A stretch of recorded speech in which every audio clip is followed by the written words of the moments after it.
engines live. Lights out. This is SMA!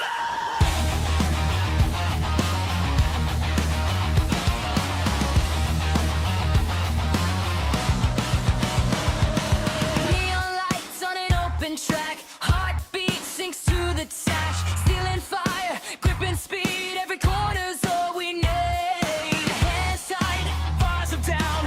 Hear the crowd, feel the sound. No mistakes, no rewind. Leave the doubt behind the line. Red lights counting down the fight. Milliseconds decide the night. Full throttle, no retreat. Rubber burning underneath. We don't break, we don't stall. When the lights go out, we go on. Full throttle, feel the drive. Every lap we come alive. SMA, claim the win. This season starts, let it begin. Fuel runs low, but the fire's high. Drafting close, let the limits cry. One clean move, late on brakes. Championships are born from stakes. Rivals close in mirror view.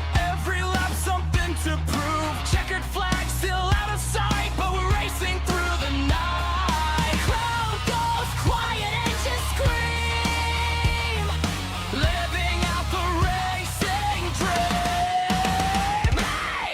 Full throttle, no retreat.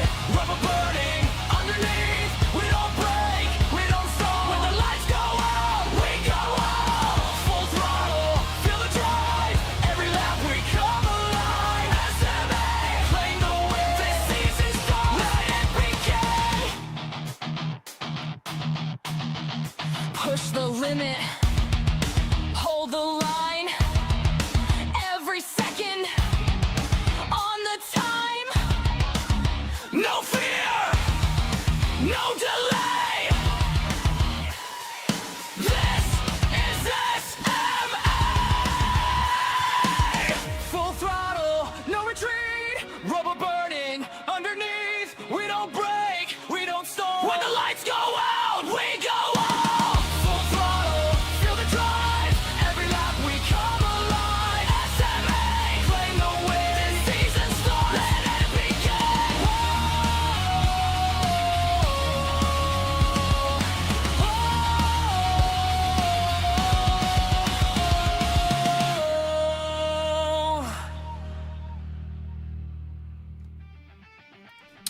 Good evening, race fans, and welcome to the SMA Season 1 2026.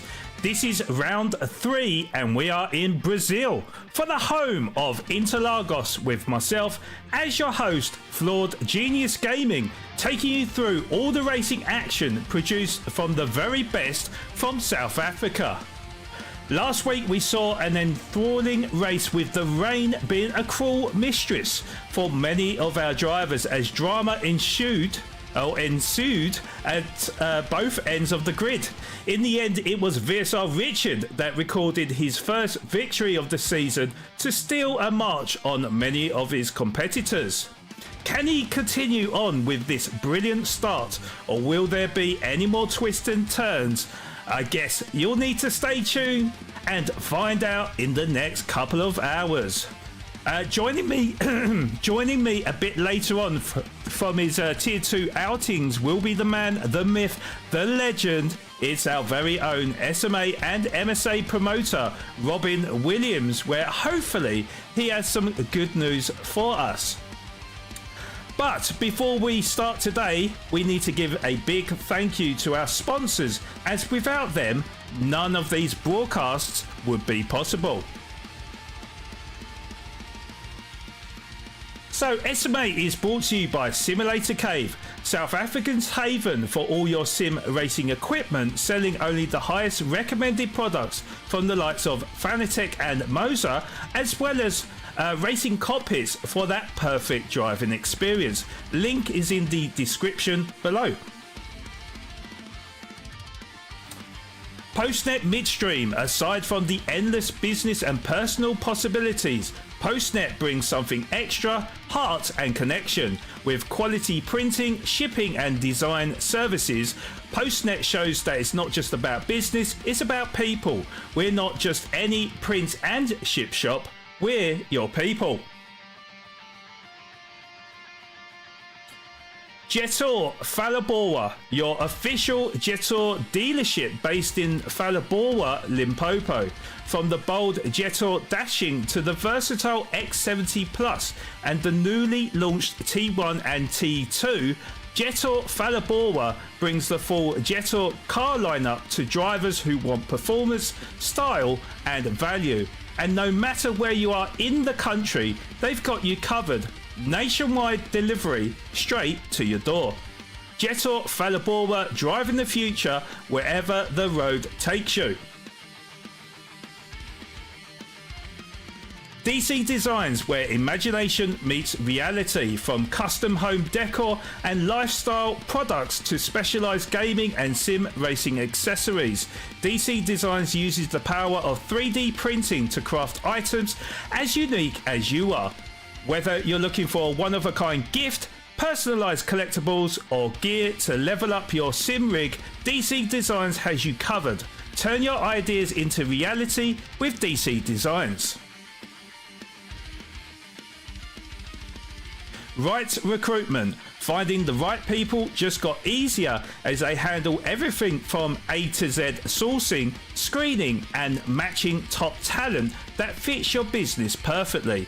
Save time, cut the hassle and build a stronger team with Right Recruitment, where the right hire is always the right choice.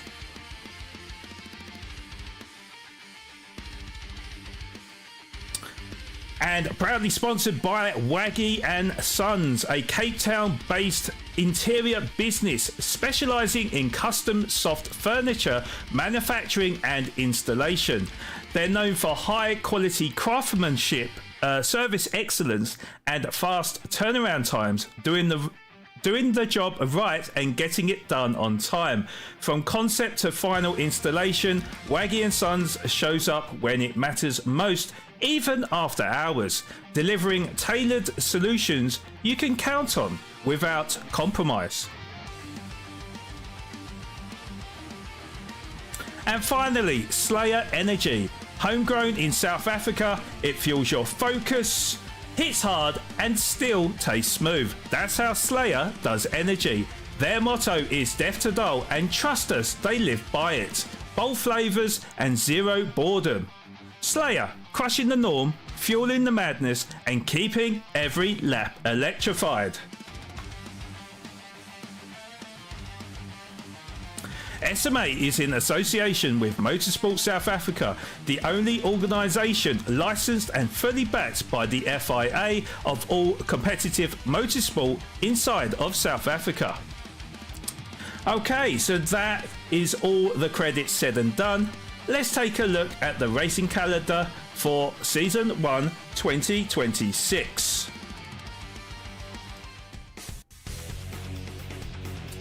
Okay, so with 2 races down, we now head over to Brazil, Interlagos, for round 3 of the SMA Season 1 2026. Round 4 then sees us fly up north to Canada for the Gilles Villeneuve circuit. Then round 5, we are over to Germany at the Green Hell, but at its GP layout on the 2nd of March. Round 6 then proceeds afterwards to a visit to America for Trial Mountain Reverse. Round 7 sees us back in Europe for Belgium for the Spa de Francorchamps.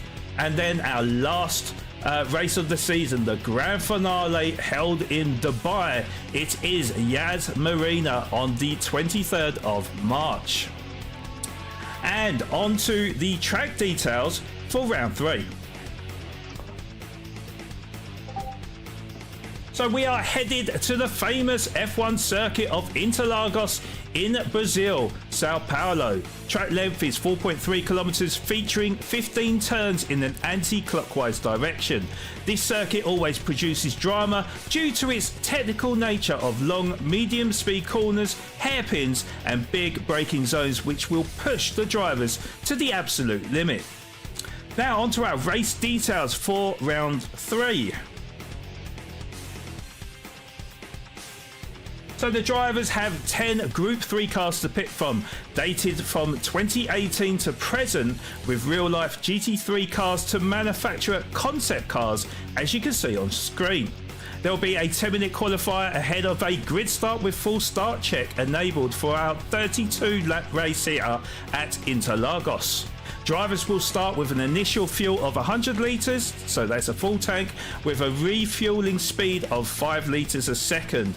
All racing tyres are available, however at least 2 racing compounds are required for this race. Fuel consumption is set to ×4, with a tyre wear rate also set to ×4. Okay, so we are going to show you the story from our second race of the season at Suzuka, reported by Parquet. So over to you, Parquet.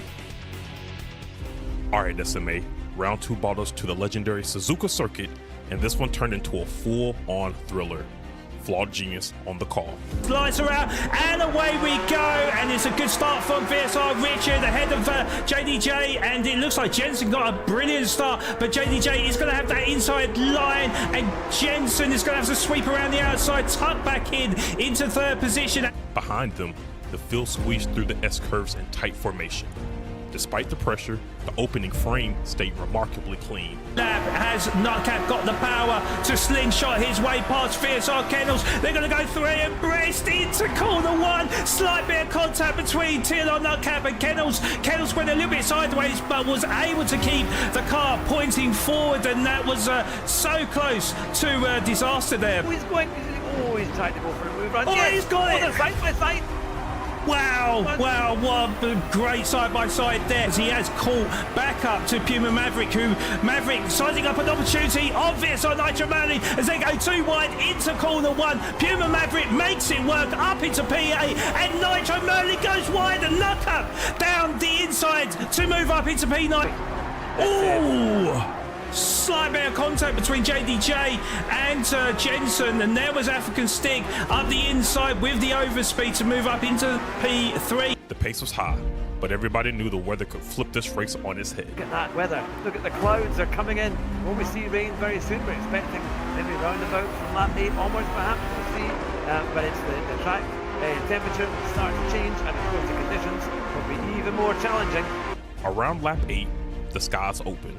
Some drivers reacted immediately and pitted for wets. Others stayed out for an extra lap, hoping to gain track position. African Stig timed the transition perfectly.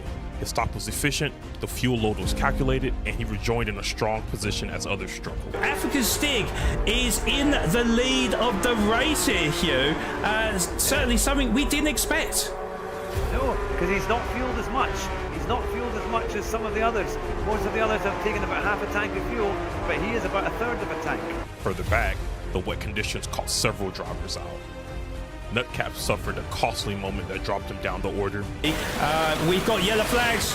We've got yellow flags. Who's that? That's Nutcap. Nutcap has made a mistake.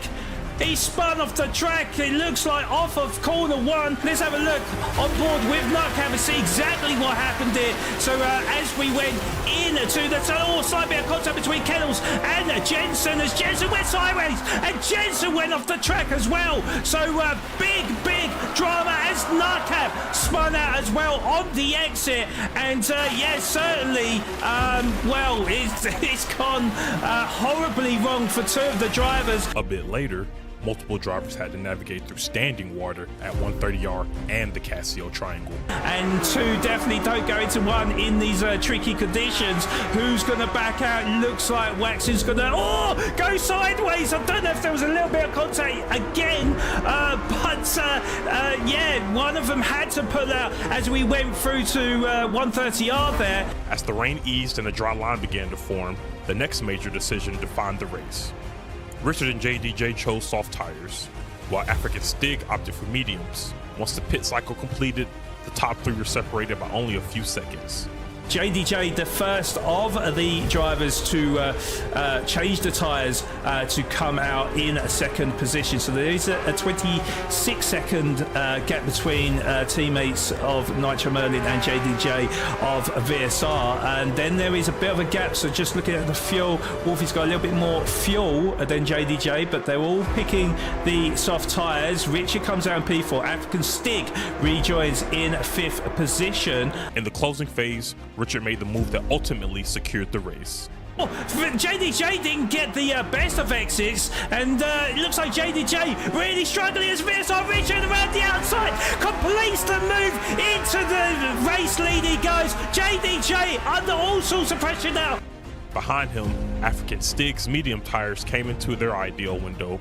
He closed in on JDJ and completed a confident pass to claim second place.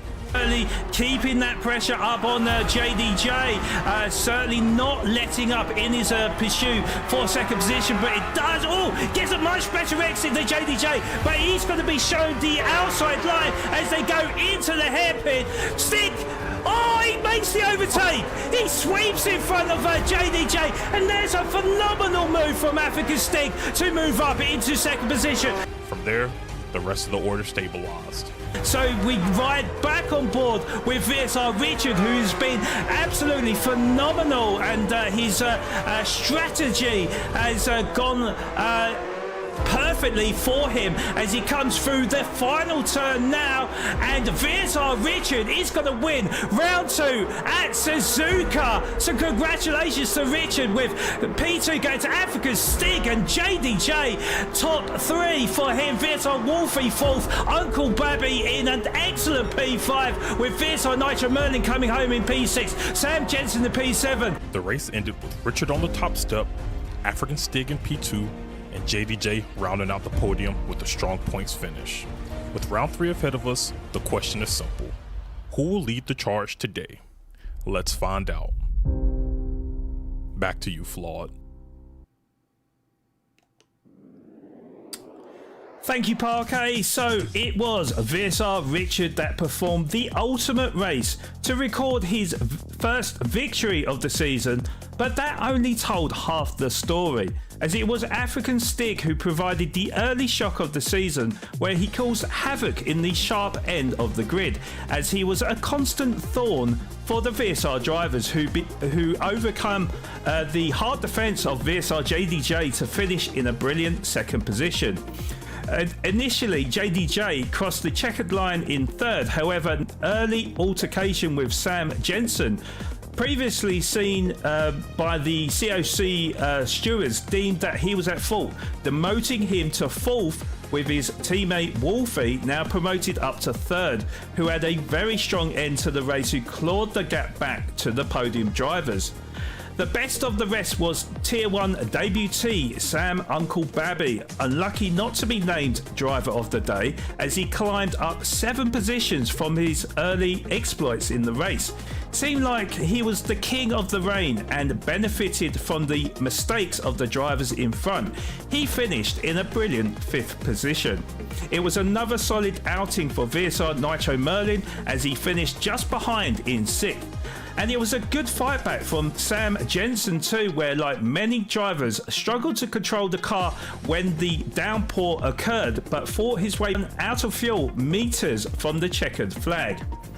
Same could be said of Puma Maverick, who performed excellently and also benefited from VSR Fish's lack of fuel at the end to finish in 8th. Then came VSR Fish as he trickled over the line to finish in 9th. In 10th was the other debutee in Tier 1, Sam Waxon, who performed heroically throughout but had a very dramatic end to the race, where he had to make a very important overtake on VSR Kennels at 130R just a lap before the end to cement his position in Tier 1 this evening, although ended up also overtaking TNR Nutcap on the last lap, moving him up to 10th.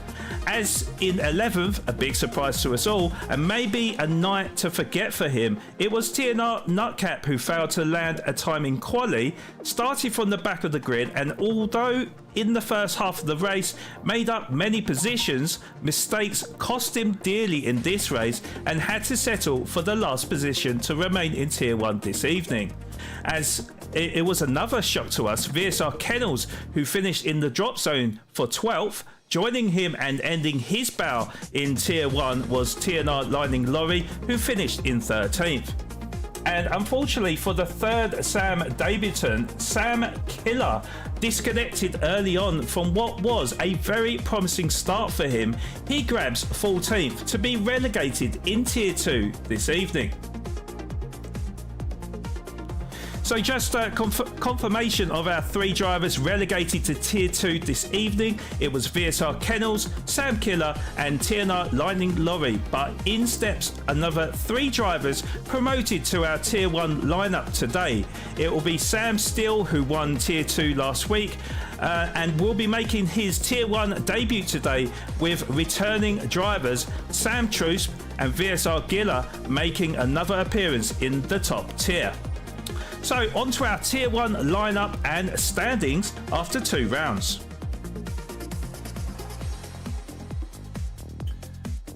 So with a win and a second to his name, it is VSR Richard, who sits pretty at the top on 795 points. 7 in front of teammate VSR JDJ, who drops to second. The big mover with his second position in the last round is the African Stig, who moves up to joint third with VSR Wolfie on 777 points. In joint 5th is VSR Fish and TNR Nutcap, who have fallen somewhat with 766 points. Just 2 points further back in joint 7th is VSR Nitro Merlin and Sam Jensen with 764 points. Then in joint 9th we have Sam Uncle Babby and Puma Maverick sharing the spoils with 756 points.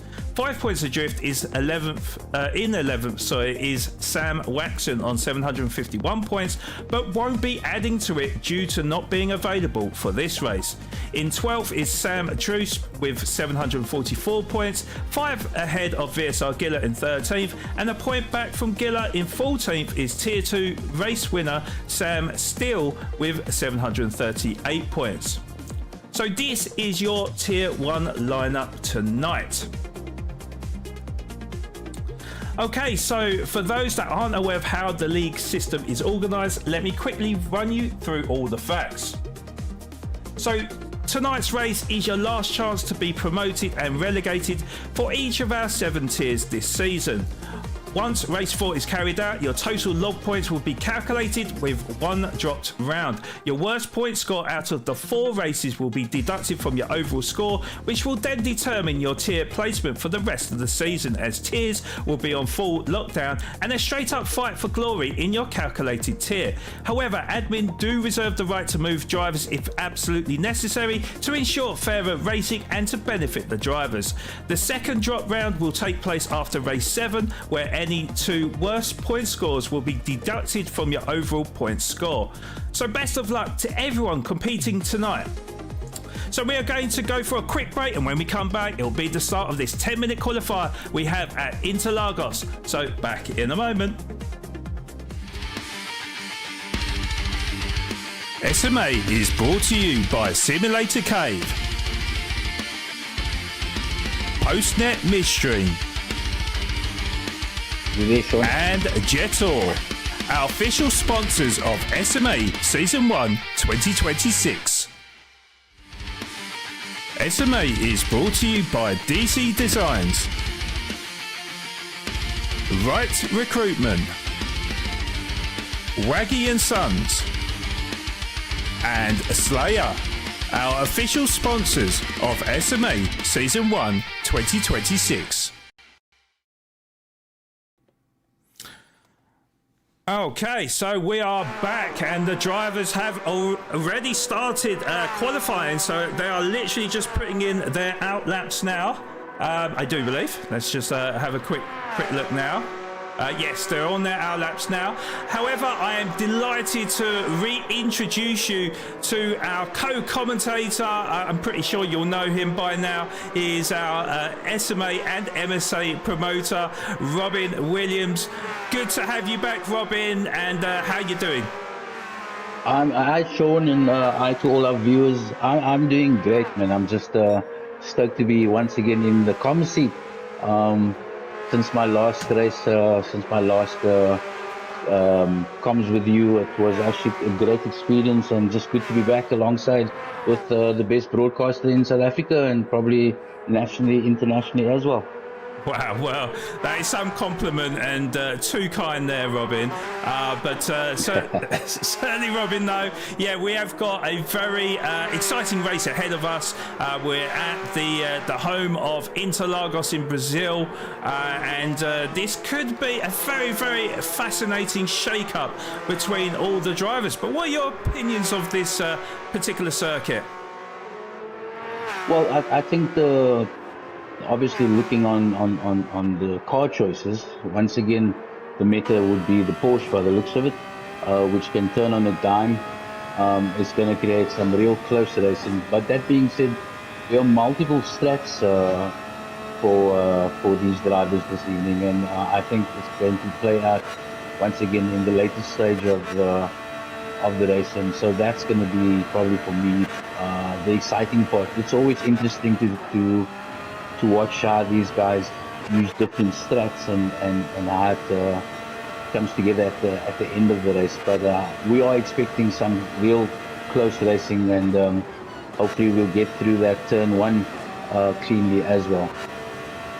Okay, well, the times are just coming in thick and fast, and just a quick update on the grid order at the moment. So we've got VSR JDJ with the fastest time of a 1:30.674, which is just under 0.2 of a second up on TNR Nutcap, who had a race to forget in the last round, so looking to make up for lost time, currently in second position.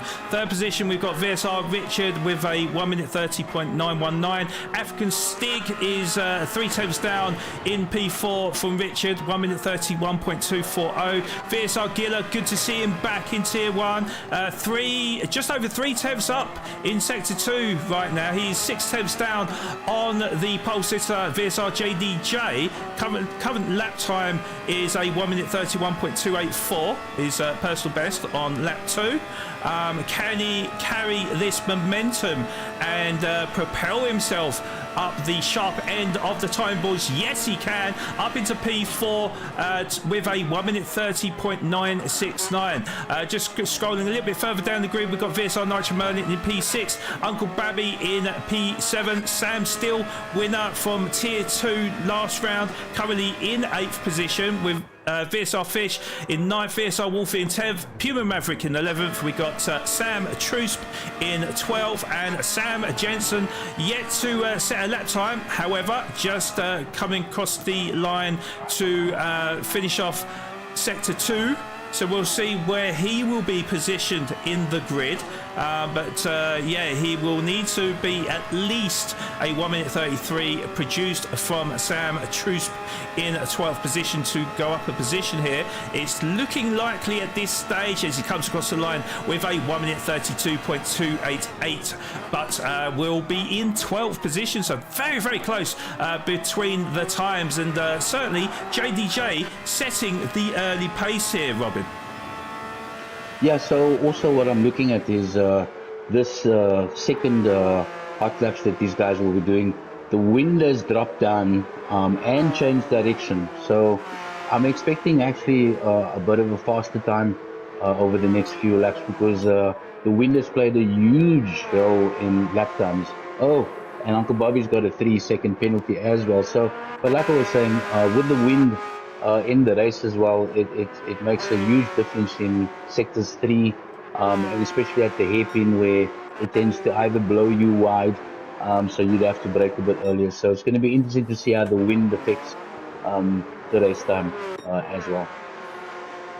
Okay, yeah, very interesting fact there, as looks like a few of the drivers are getting onto new boots here to go on their final stint of the lap. Trying to find if we've got anyone close to the line. Looks like TNR Nutcap is one of them drivers. In fact, there's a few cars in front of him. In fact, he's on the outlap, isn't he? So it looks like most are just starting their hot lap now. So we've got a few minutes to spare, but yes, of course, Robin, I mean, a very, very fast track. I mean, JDJ set a blistering time of 1 minute 30.6, but are we expecting the times to improve later on?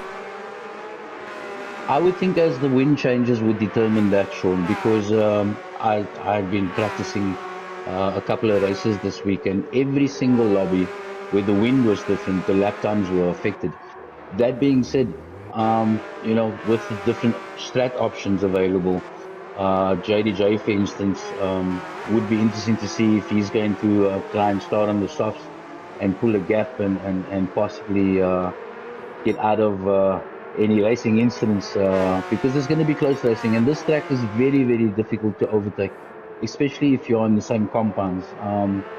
So there's quite a few options here where you can go, I do believe 16 on the hards and then 16 on the mediums, or you could, and then 2 stints of softs, I think, which is about 8 to 9 laps per stint, and then you've got starting on softs and running on the mediums and then ending off with softs. So the choices of strats is going to be key for this race today, and I would like to see someone try the one stopper on the hards, which is extremely difficult because the track's pretty cold.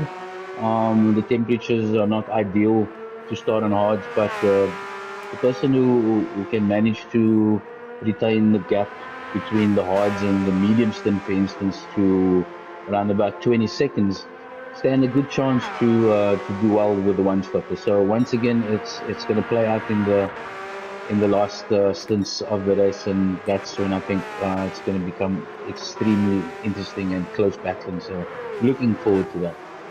Okay, well, just a quick update on qualifying. We did see VSR Richard just improve by about a tenth of a second, so he's just under a tenth down on teammate VSR JDJ's time, and we did hear from JDJ in the interview room last week that he fancies himself at Interlagos. He did say that he is feeling particularly confident because this is one of his strongest circuits. So currently on pole position right now. Can VSR Richard close the gap here? As we said, 800th of a second separating him to JDJ as he comes across the line now. He's not going to improve. He's going to remain in a second position. Nutcap is not going to have enough time, I don't think, to set another lap. So it looks like he's going to remain in third position. Then we've got VSR Gila, a true back to form as he goes 8,000th of a second purple through sector 1. Yeah, of course, back from tier 2, currently 4th position, and I did have a little word with Gila earlier on, and I did say to him good luck to him, and it's about time that we see you in the podium positions to get an interview with Gila. So going about it the right way in 4th position, doing really well as Jensen moves up into 8th position with that last gasp effort of a 1 minute 31.2. So you know, saving the best to last. But yeah, Gila will remind. Well, yeah, look at him now. So he is just down on his personal best. Where that is in relation to the top times, I'm not 100% sure, but he's currently just under 0.3 of a second down on pole sitter JDJ. Can he improve on his time? Can he get into that top 3 as he approaches the line? Not quite. Not quite. A 10th down, remains in P4. We got Wolfie just about to come across the line. He's not going to improve either. And then Fish, not going to improve either. So it looks like the grid is set for round 3 at Interlagos, this 32 lap race we have for you today.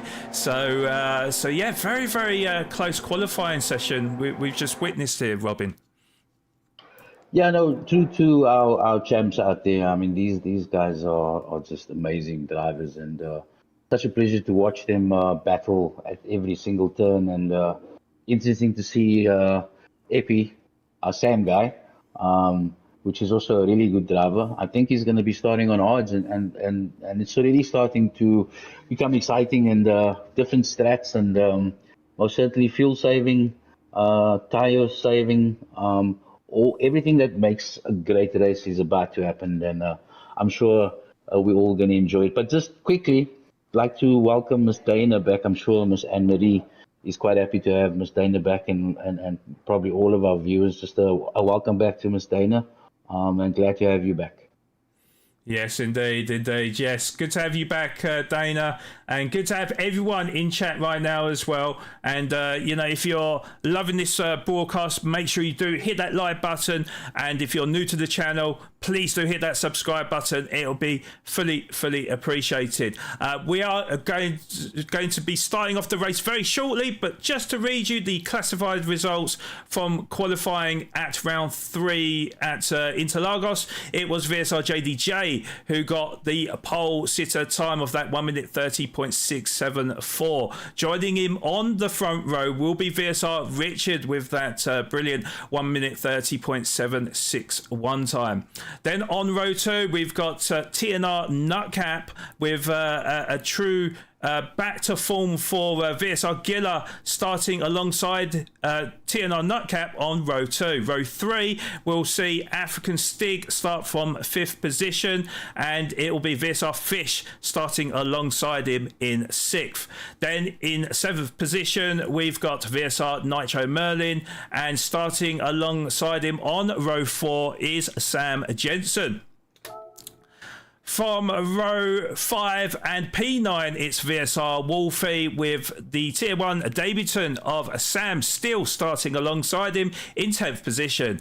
Then on row 6, we've got Sam Uncle Babby starting from P11, and Puma Maverick starting alongside him in 12th position. And then finally, we got Sam Truce starting from 13th position on his own. As we mentioned earlier, we are missing one driver in Sam Waxon that couldn't make it today, so we have 13 drivers on the grid.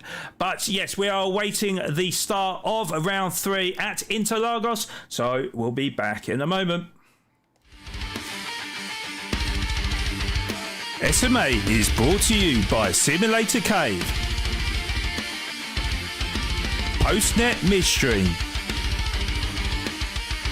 and Jetor, our official sponsors of SMA Season 1 2026. SMA is brought to you by DC Designs, Right Recruitment, Waggy and Sons, and Slayer, our official sponsors of SMA Season 1 2026.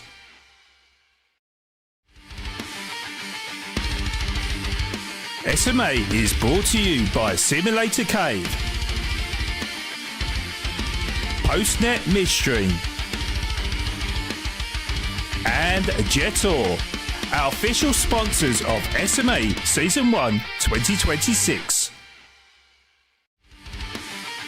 SMA is brought to you by DC Designs, Right Recruitment, Waggy and Sons, and Slayer, our official sponsors of SMA Season 1 2026.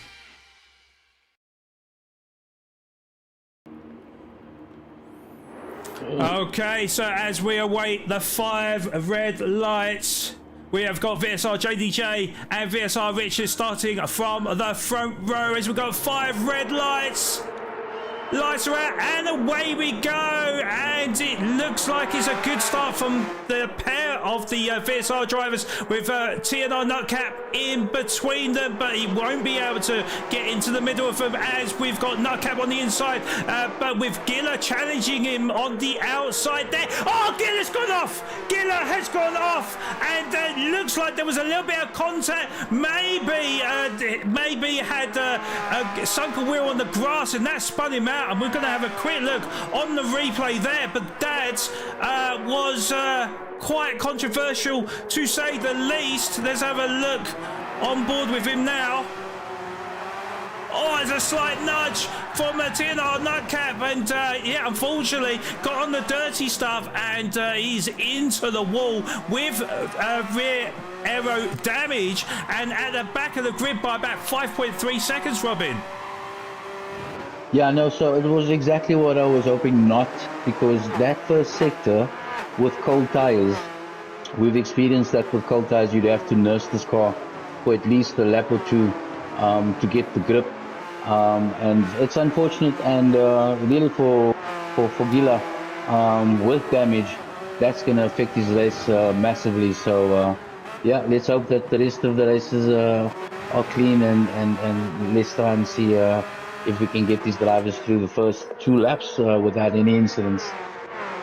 Yes, indeed. Well, you know, there's no change at the top. VSR JDJ leading ahead of VSR Richard and TNR Nutcap, who, well, we'll see what happens to him after the race. But yeah, certainly holding on to that 3rd position ahead of African Stig in 4th, VSR Fitch in 5th position. And then we've got VSR Nitro Merlin in 6th, ahead of VSR Wolfie in 7th, Sam Jensen in 8th, Sam still in 9th, and Uncle Babby occupying that top 10 position. Puma Maverick is hot on his heels though in 11th as he looked to size up an opportunity on a move on Uncle Babby, but pulled out. There's Uncle Babby goes wide. Uncle Babby goes wide, loses out 2 positions, and to also his teammate Sam Truth, and he has picked up a ½ second penalty to boot, Robin. Yeah, and also what's interesting is that, like I said, you know, there would be different strats. We've got several drivers on the hards. So we've got JDJ and Richard on the mediums, and Stig behind them on softs. And then from I think P5 down, let me just check. Yeah, from P5 down all the way to Uncle Bubby is everybody's on hard. So very interesting to see how that's going to play out. Yes, indeed. Yeah, good spot there, Robin. So yeah, African Stig is on the superior tyres now, and he's got a good run on VSR Richard. Richard is going to take up the inside line and not make it easy for the African Stig as he squeezes him on the outside. VSR Richard, oh, the old switcheroo will be complete though from the African Stig with the superior grip, although VSR Richard is coming, fighting back with a vengeance around the outside, but surely with the superior tyres, surely it will be the African Stig that will inherit 2nd position, and yes, he does there. That was some great wheel-to-wheel action between the 2 drivers. Let's have a quick look at the replay there. But yeah, VSR Richard would not give up there, and yeah, we have just missed the old switcheroo from the African Stig. Probably expected that VSR Richard was going to back out, but no, Richard is a wily competitor, and yeah, certainly didn't make it easy for the African Stig, Robin.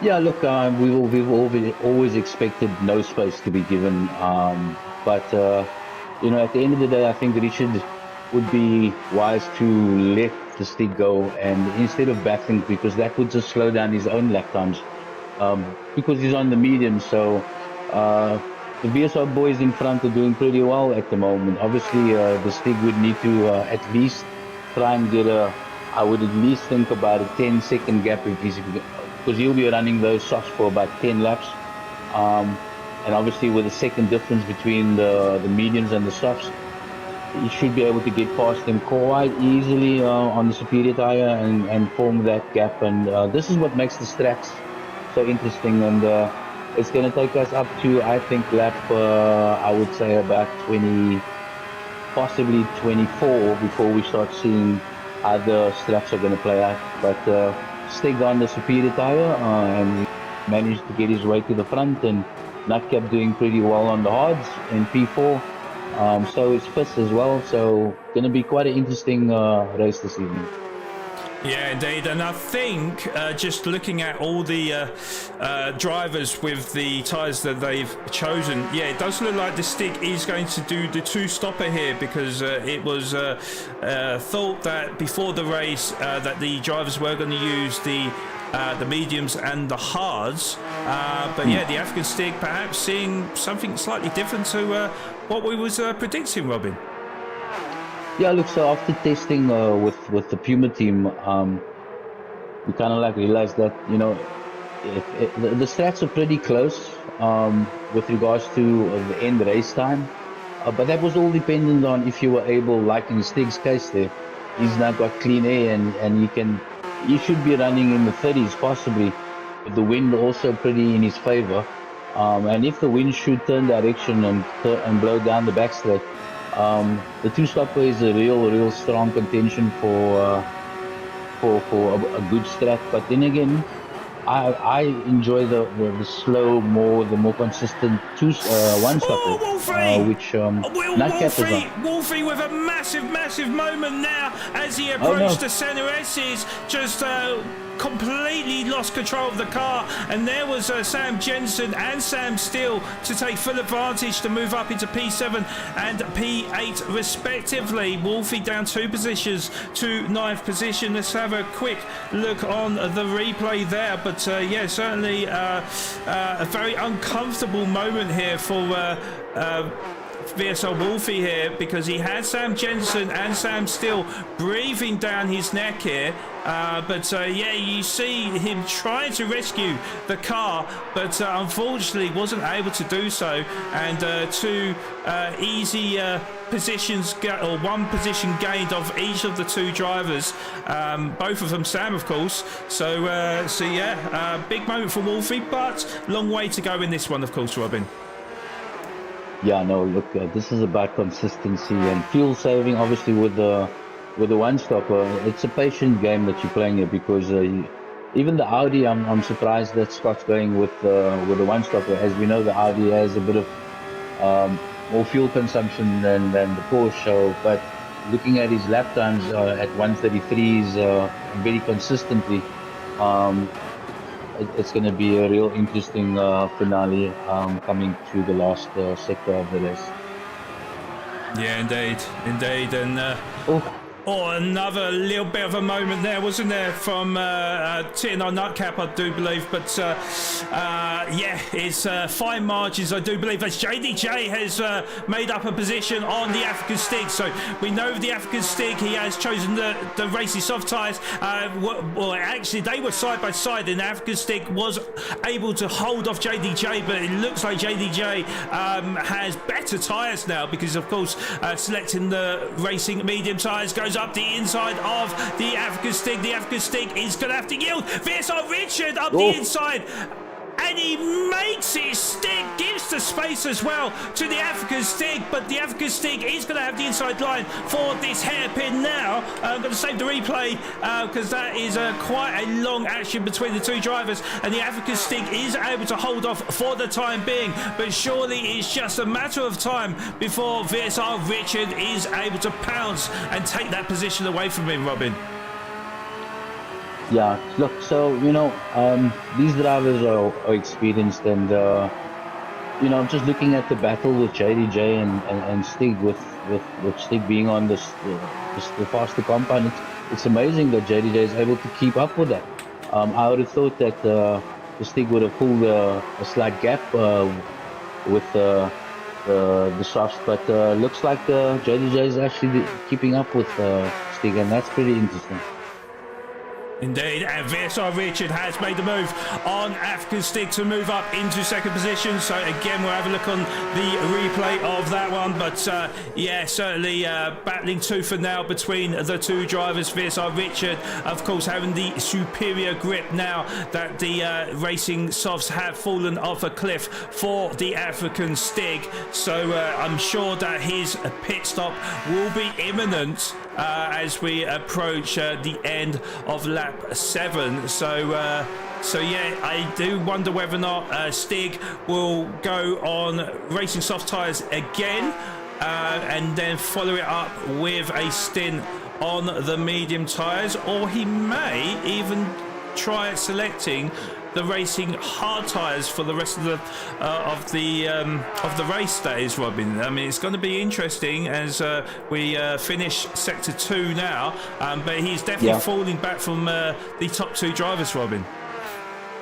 Well, I don't think that the hards would be an option for the African Stick right now, because unfortunately the tank only allows, with quite a bit of fuel saving, it only really allows for maximum, I'd say 17, pushing 18 laps, and that's really a slow lap time. So I'm thinking he'd probably want to go mediums once he pits, and leave the softs for the later stint, so that he at least can back up for position with the stronger compound. So I'm expecting him to go onto the mediums, and it's probably looking like it's going to be after this lap. He'd probably have to come in. Yeah, that's very true. Do you know what? I didn't even think about the fuel. Yeah, we are predicting that with a little bit of fuel saving, maybe maximum you're going to get maybe 17, 18 laps. But probably most will actually do a shorter stint than that. So yeah, I didn't even think about that, to be honest. So it's a good point there, Robin. But yeah, certainly with the African Stick, when you look at his tyres, I mean, he's got nothing on the front right tyre now. So that tyre is going to be screaming for dear life right now. So yeah, he's going to have to nurse the car through these hairpins and hope that he doesn't lose control of that car, because we know once that tyre is completely diminished, we know how much of a handful these cars can be as we now do come through the final turn. So yeah, you can see he's really dropped off. 4.7 seconds is the gap in. It looks like Nutcap is closing in. So I think the African Stick has lost a considerable amount of time on this lap, and that could be crucial, Robin. Yeah, no, definitely. And also what I'm realizing is that we actually don't know if JDJ and Richard's also going to go on the two-stopper. You know, because the look at either revving the car out, there's no fuel saving by the looks of it. I'm thinking JDJ and Richard's going to run till lap 13 on these mediums, and then I think they're going to pit for the softs and do 2 stints of softs after that. So doesn't really put Stig in a good position. Nutcap and Fizz are doing brilliantly well, fuel saving, and obviously they definitely doing the one stopper. So it's going to be quite interesting to see how it plays out once again. Yes, indeed. And yeah, something that I don't know if we've had a swapping of positions since we last came to him, but something I have noticed with Sam Truce up into 8th position at the moment, and Sam Steele, who was up in, I do believe, 9th position, now down into 11th. It does look like he may have made a mistake on lap 7, because looking at his lap times, they were consistently 1 minute 33s, 34s, but lap 7 was a 1 minute 46. So I think that he may have had a moment somewhere, and unfortunately losing ground to the drivers in front of him. African Stick, though, he has made his pit stop onto the racing medium tyres, rejoins in 12th position, 17.6 seconds down on Sam Steele. Virsar Giller also has he Virsar Giller, was he that far behind, was he? Because, so he was that far. There's no coming back from that with the damage that he had, unfortunately. But I think he's made this pit stop though, hasn't he? Because he had damage, didn't he? Yeah, he did.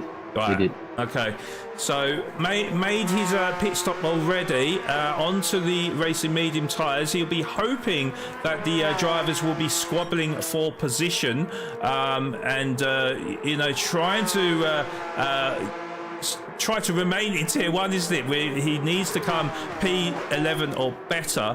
Yeah, it's going to be interesting to see whether or not there is any further mistakes of the drivers that are in front of him. But certainly 2 drivers that are driving hammer and tong is VSR JDJ and VSR Richard, who are just 0.4 of a second apart as we come to the end of lap 10 now. Yes, Robin, you were saying that you felt that they weren't really fuel saving. However, just looking at it though, I mean, they've got just under half a tank of fuel. We're about to come across the line to finish lap 10, so actually probably not doing too bad on the fuel. If you know, pitting on lap 16 was maybe predicted. Well, to get 16 off of the Porsche on the mediums, you're most certainly not going to be doing the lap times that they are, and they're leaving the car out, and so I don't think that JDJ and Richard's planning for the one stop. I do believe they'll probably go in possibly at lap 13, maybe 14, and change to the softs and then do 2 stints of softs. They obviously have the advantage of clean air and fuel saving with you know, as a team they're obviously working together, as we can see, which is great, and that's a huge advantage. So I don't think they'll be doing the one-stopper. Okay, well, we've just seen VSR Fish make the move on TNR Nutcap to move up into 3rd position. I think it was pretty well, it probably quite an easy move from VSR Fish, but you know, TNR Nutcap knows that he can just stay behind him and save a little bit of fuel. But we'll have a look on the replay and nevertheless, just to see how that move was completed. But yeah, coming out of the S's, it looked like VSR Fish had a great run on TNR Nutcap, and Nutcap didn't want to fight it there, so VSR Fish moves up 1 position into that 3rd position.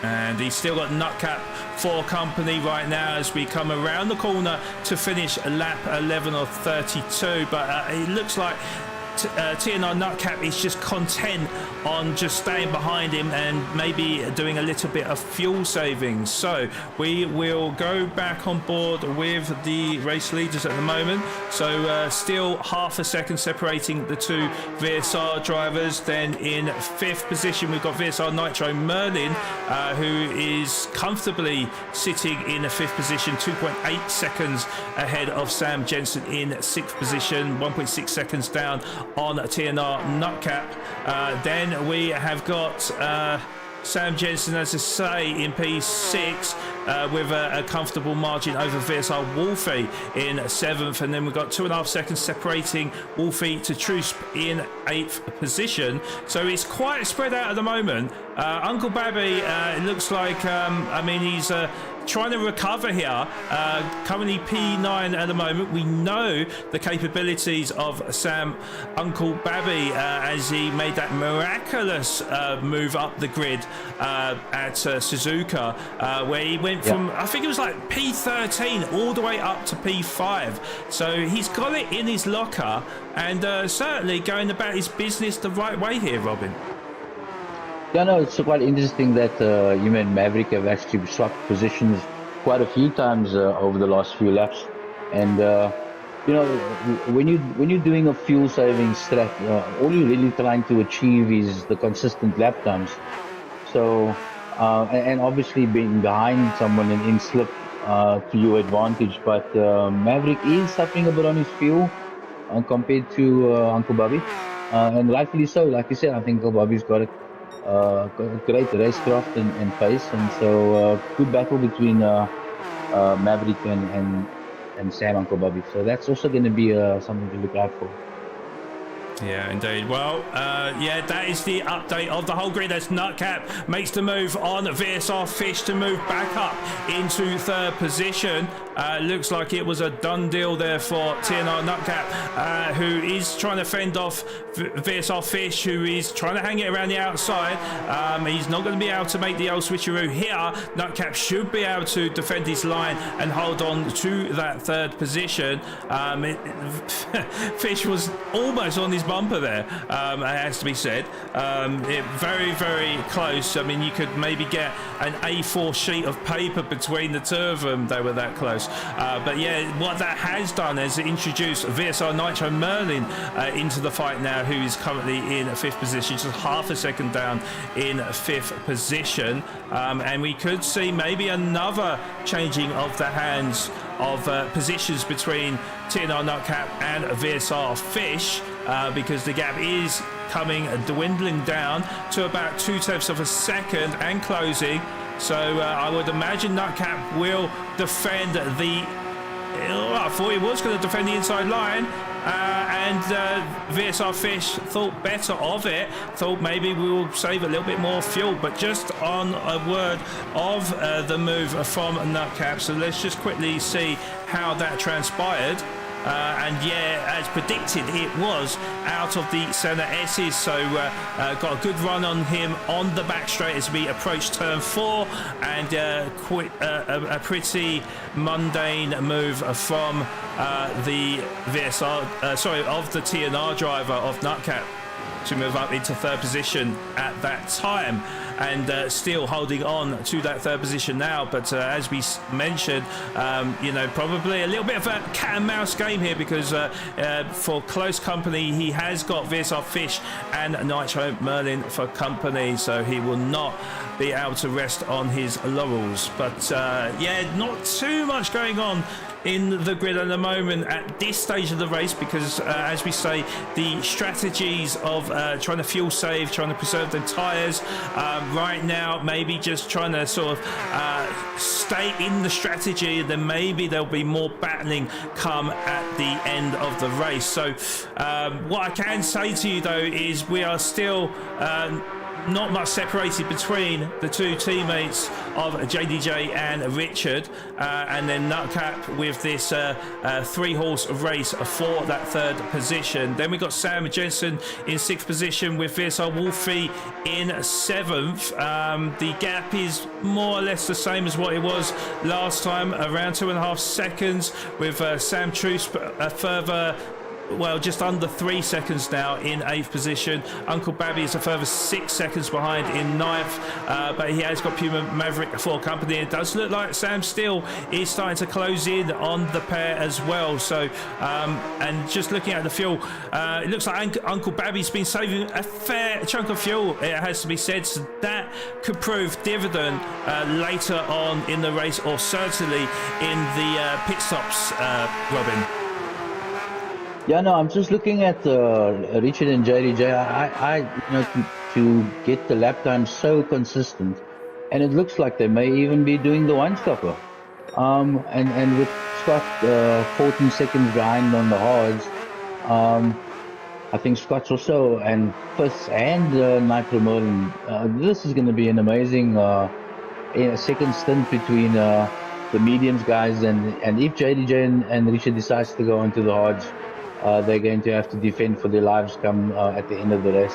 But yeah, it is pretty straight out, as the race was predicted to be a fuel-saving kind of different track options, and it's still going to be interesting, even up to Jensen, even Wolfie, who is 21 seconds behind, which is not bad for being on the hards. And so it's going to be quite interesting to see what the leaders' choice of tyres are going to be when they come into the pits.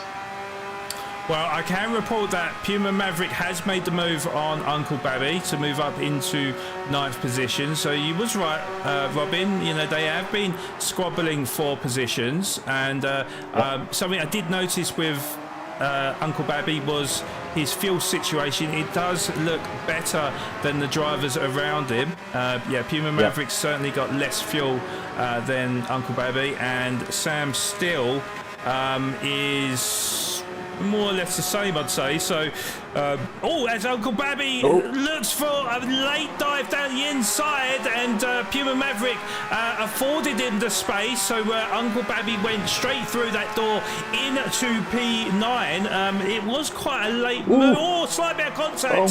Slight bit of contact between the two drivers. I think it was just minimal contact in the end, so no harm done there. But yeah, certainly now the heat has risen somewhat in well, on lap number 16, Robin. Yeah, And I think that now it would be interesting to see what the leaders' choice of tires are. And I'm assuming it's going to be the hards, which I'm pretty surprised at, which may even bring Stig into the race in the latest stint of the race. But yeah, no, it's a great racing between Uncle Bobby and Maverick.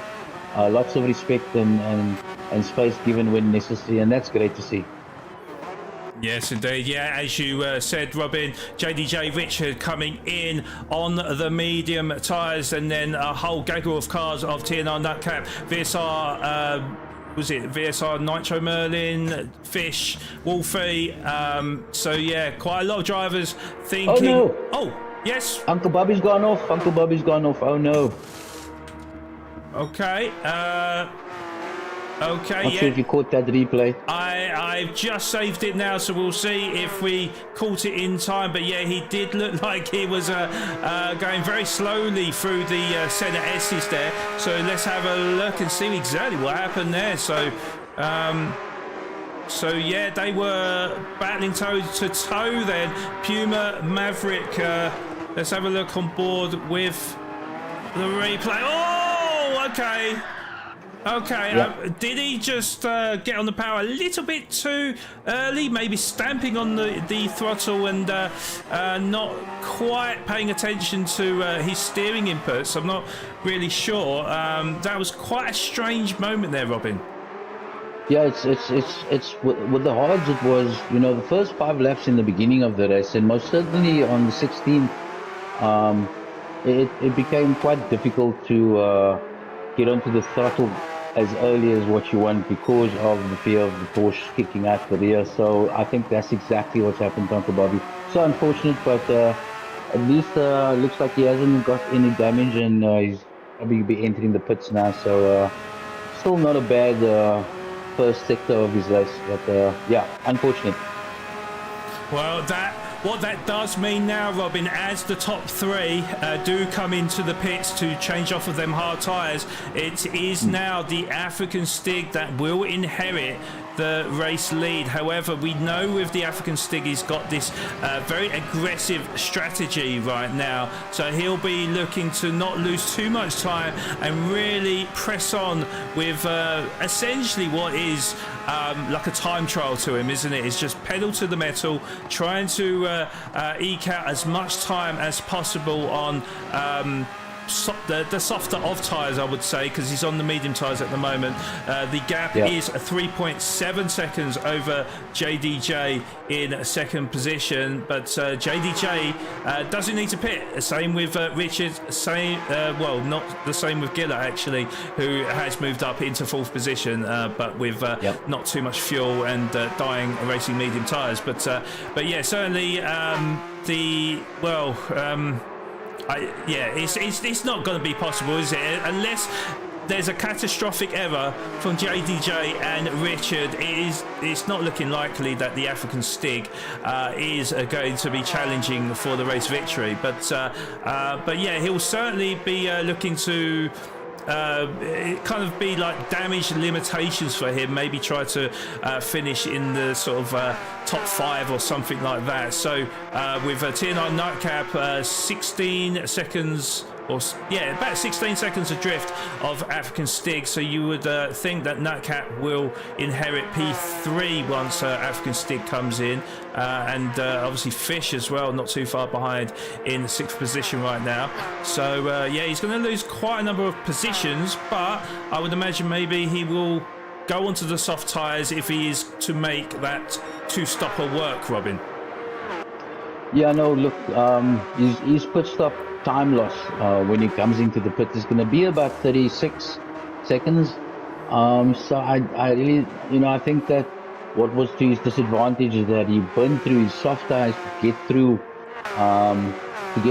the front drivers, and I think that was a huge error in terms of if you had qualified first and decided to do the 2-stopper, then perhaps with a clean air, but having to burn through all those tires and obviously losing positions by doing that, I don't think that the 2-stopper is going to work for the African Stig this time around.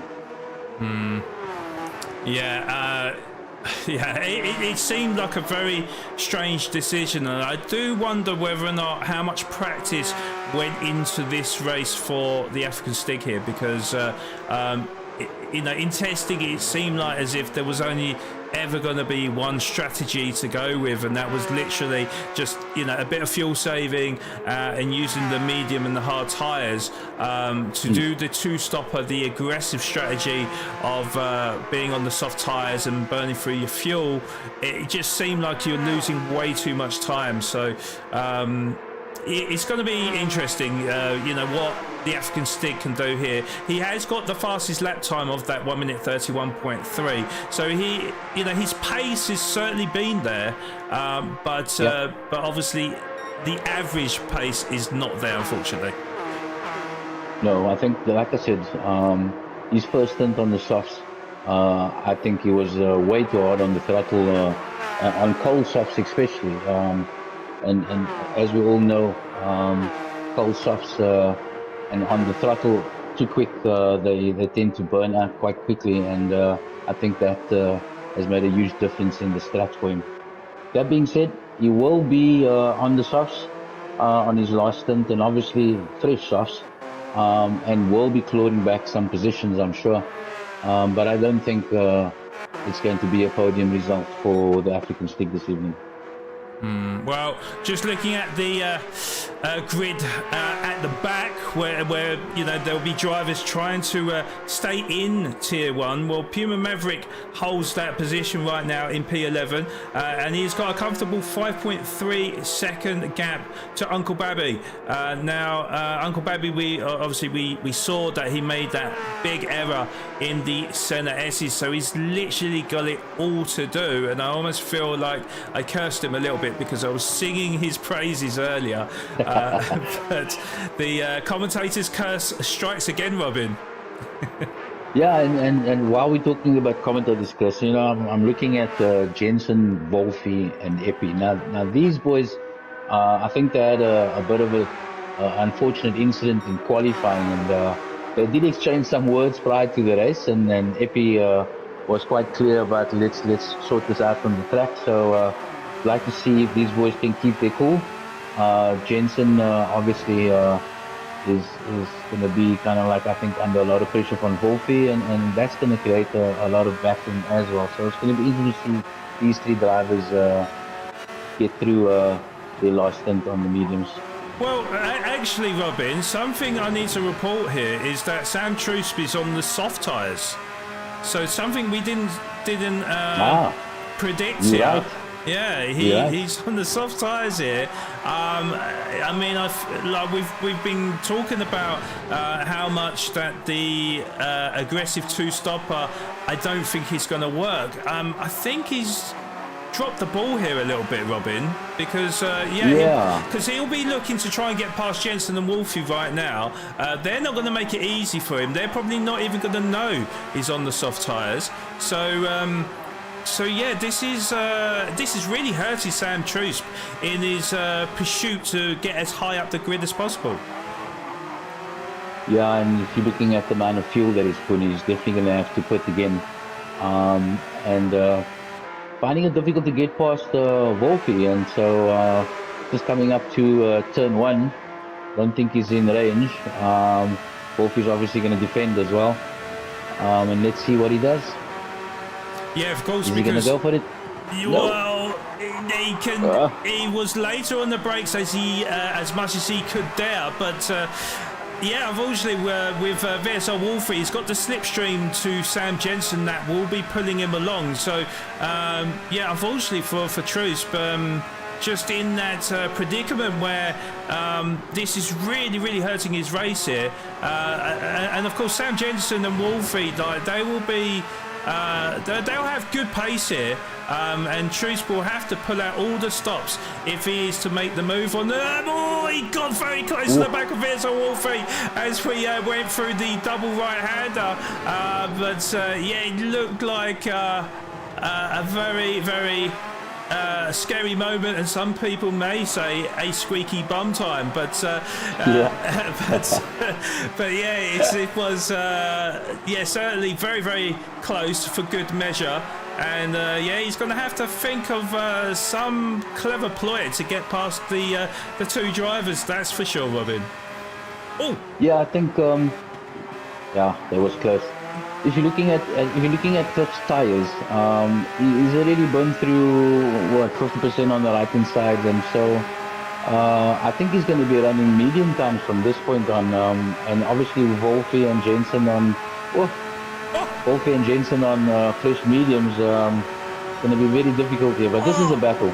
oh, I thought, oh God, and there's a slight clang with Trusp and Sam Jensen. I thought Sam Trusp was going to try and go through the middle of them, and I think Jensen got on the brakes early to allow Wolfie through. Let's have a quick look on the replay again. But yeah, certainly Wolfie was looking to try and find a way past Sam Jensen. There was a little bit of contact between the two drivers. Then the gap opened up, and that's where I thought Sam Trusp was going to go. But unfortunately, Sam Jensen got on the brakes early, and Trusp had nowhere to go but into the back of Jensen. Lucky not to pick up damage for the pair of them. But yeah, certainly I don't think Sam Jensen would have liked that from his teammate. Yeah, it's a bit of a team disadvantage as well, because you know, I think in terms of what Wolf is doing, he's just going to. Oh no! What's happened? Oh, that's a bit of contact from Epi on Wolfie. But he's given the position back, and he's fallen back and lost the position because of it. Okay, let's have a look on board now then. So, on board with Sam Trusp as we come out of the hairpin. Yeah, of course, Sam Trusp, knowing that, like, desperation trying to get past VSR Wolfie. VSR Wolfie did slightly leave the door open for him, but to be honest, you would say that that could be called a bit of a dive bomb from Sam Trusp. So, you know, whether or not he let him through, I'm not really sure. I think it was actually the loss of traction there.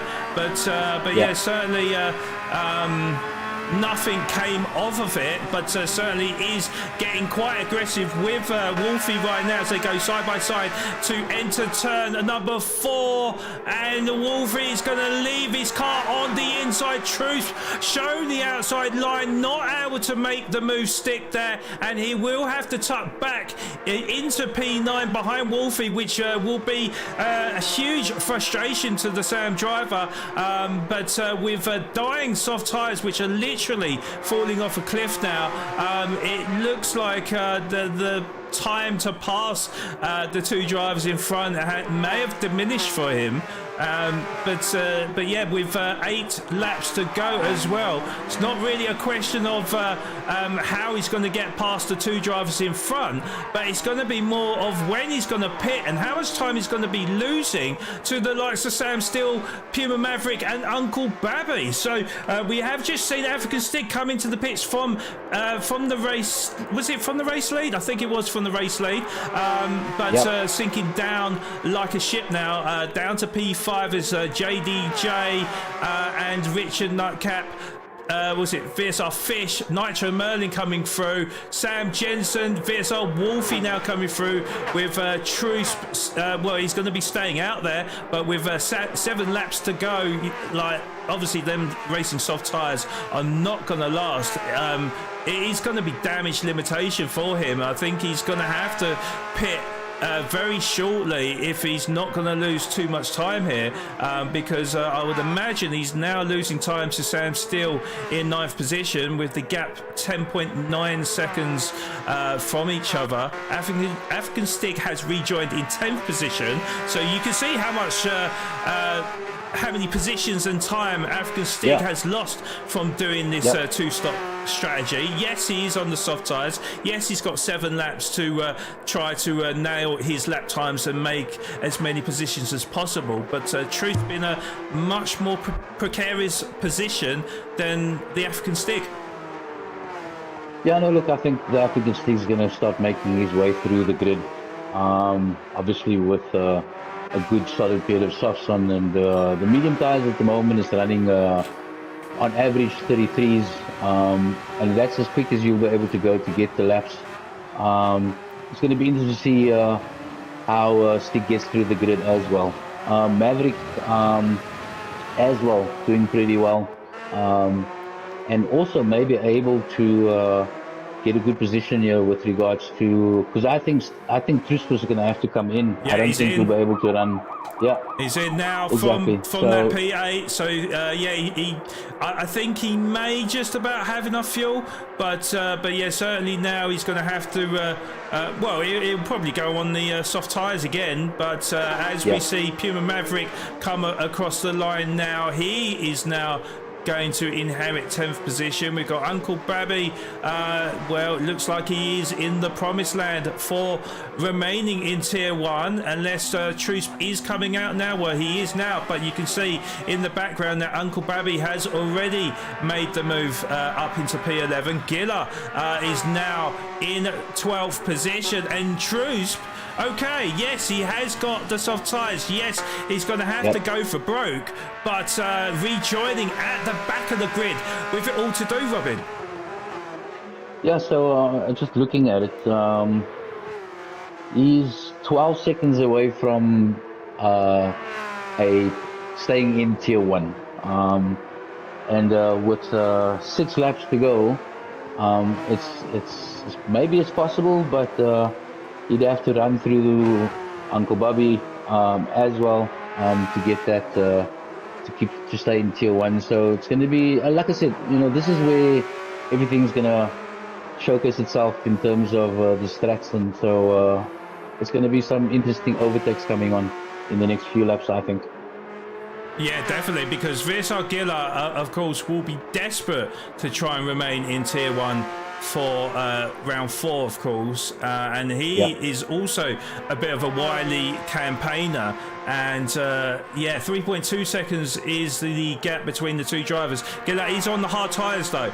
Trusp is on the fresh soft tyres, so you would like to think maybe a difference of about 2 seconds a lap at least, I think, between the two tyre compounds. So Trusp should catch him soon enough, but obviously he is was it 8 to 9 seconds adrift of Uncle Babby, so with just 5.5 laps left, yes, from that equation, Uncle Babby on the medium tyres, which will be roughly maybe 1 to 1.5 seconds a lap, so yeah, so it's going to be tight. It's going to be super, super tight. And of course, Trusp has that pressure of basically not making a mistake from now to the end of the race. So it's a lot to ask for. But, we've seen stranger things happen.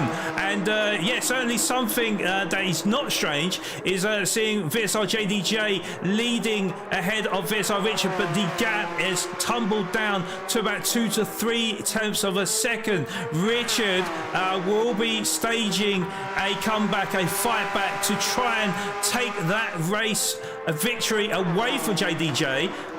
Both of them, of course, on the hard tyres, but it does look like Richard has saved more fuel, which means he can push that little bit extra than JDJ. And we did call it in the interviews last week. JDJ was super confident about getting the race victory. Richard was quietly confident, but he knew that JDJ, this was one of JDJ's strengths. However, Richard has left himself in that fight and played quite a smart game, it looks like, Robin. Well, talking about smart, I'm just looking at Nightcap. He's caught up to Richard and JDJ about 800. I think with the amount of laps left, he may be able to catch them. He's doing 32s at the moment, and Richard and JDJ are doing 33s. So if Scott can look after his mediums, I think he's going to catch them. And if he does come into their slip, going to make an amazing, I think, final 2 laps of this race. Well, just to give you a quick update as well, so the rest of the grid are where they are, or how they have been for quite a length of this race, but the African Stick has moved up into 8th position, so he's got in front of Maverick and Steel. He is 10.5 seconds adrift of Wolfie. I mean, I don't think it's going to happen. I can't see him catching Wolfie, although he 10 is... seconds? No, I don't think. Yeah. But he's done well. He's up to 8th. And then Uncle Babby, 6.4 seconds ahead of VSR Giller. But look at Trusp now. So Trusp has caught to Giller, as he's going to be shown the outside line. So he is going to have to do it the hard way. But the hard way, he will succeed and move up into 12th position. So timed his braking to perfection on the superior grip, of course. And let's have a quick look at the replay on that one. Yeah, certainly Trusp had a great run out of the final turn, as we said, on the superior racing soft tyres. Now, looking at his fuel as well, he's just a quarter of a tank. So I think he's got enough, but it's going to be tight. But yeah, around the outside, he did it over VSR Giller to move up into 12th. So that is one position done. But can he catch up with Uncle Babby, who is 6 seconds up the road of him in 11th position? What do you reckon, Robin? Look, there's so many, I think, close battling that's going to happen in final laps. Even with Nutcap, he's down to 3 seconds almost from JDJ, and catching them quite consistently. So I'm keen to see this battle player. Nutcap's a brilliant driver, and obviously on faster compound. He's gone purple in sector 1. He's doing 32s, and JDJ and Richard is doing 33s. So I think this is where the battle is for the podium right now, and it would be nice to see Scott catch up with him and try and take it to them on maybe on the final lap, because he most certainly is catching them. Yeah, it certainly is. Yeah, the times he's been putting in consistently in the 1 minute 32s. Of course, JDJ and Richard are on the hard tyres, so they're consistently lapping in the 1 minute 33s. Yeah, I didn't realise Richard had made the move on JDJ, but JDJ is well, I mean, I don't know if this was the right time for VSR Richard to go for it here, because JDJ has got a lot less fuel, but of course we'll be saving a little bit of fuel and trying to stay in the tow of VSR Richard. But it does look like VSR Richard has pulled a bit of a gap to JDJ, so we're not sure if JDJ's made a bit of a mistake on this lap, but the gap is well, actually look, 34.6 compared to a 33.8. So JDJ, I don't know if he's massively saving fuel now, or he made a bit of a mistake on that last lap, but it would suggest he's lost quite a chunk of time over VSR Richard in the last lap. Nutcap, as you mentioned, Robin, yes, he is closing in at a rate of knots, sorry, because JDJ is now 1.8 seconds in front of Nutcap. Nutcap's tyres are dying though, so that is one thing, and yeah, obviously the fuel being a little bit precarious at this stage as well. So JDJ will be praying that he can hold on to that slipstream of his teammate Richard, in case Nutcap comes back to him with a vengeance to take that second position away from him. So it's going to be interesting. We've got 1.5 laps to go. Certainly going to be very, very tight, and it's going to be very tasty in the final embers of this race. Just going through the grid for one last time though. VSR Fish is in P4, Nitro Merlin P5, VSR Wolfie in P6, with Sam Jensen closely following behind in P7, with the African Stick in P8. Sam Steele is currently holding P9 ahead of Puma Maverick, who is 1.5 seconds ahead of Uncle Babby. Trusp is 3.3 seconds adrift of Uncle Babby in P12, and it is looking a little bit precarious for Sam Trusp, if being honest with you. Yeah, 3 seconds is a lot to make up in 1.5 laps. Then we've got VSR Giller in 13th, 4.5 seconds adrift of Sam Trusp now. So we are literally on the last lap of the races. VSR Richard currently holds a 1 second lead over VSR JDJ. Nutcap is still 1.6 seconds adrift in in third position. So JDJ just needs to keep it consistent and make sure he's got enough fuel by the end of the race to hold on to that second position. But it seems like VSR Richard has performed another masterclass in this race, a strategy to behold, because he looks like he saved the fuel at the right times and then pushed when he needed to, and JDJ unfortunately didn't have an answer to it. So JDJ, yeah, is starting to fall back. 1.4 seconds, 1.1 seconds is the gap between JDJ and TNR Nutcap. So with just 2 corners remaining, or 2 meaningful corners remaining, it's looking like JDJ will just about hold on to that second position and yeah, complete the VSR double of VSR 1 and 2, should I say, as VSR Richard comes around the final corner to win round 3 at Interlagos, with JDJ finishing in second position and TNR Nutcap finishing in third. VSR Fish finishes in an excellent P4 for him, with VSR Nitro Merlin also doing an excellent job to finish in 5th position. Sam Jensen, I do believe, grabbing his best result of the season so far in 6th, with the African Stig moving up into P7. Have we lost the driver somewhere? Because we've got Sam Steele in 8th, it's Puma Maverick in 9th, Uncle Babby in 10th. Truth, it's Wolfie. What has happened to Wolfie? No. Oh my word, I hadn't seen that.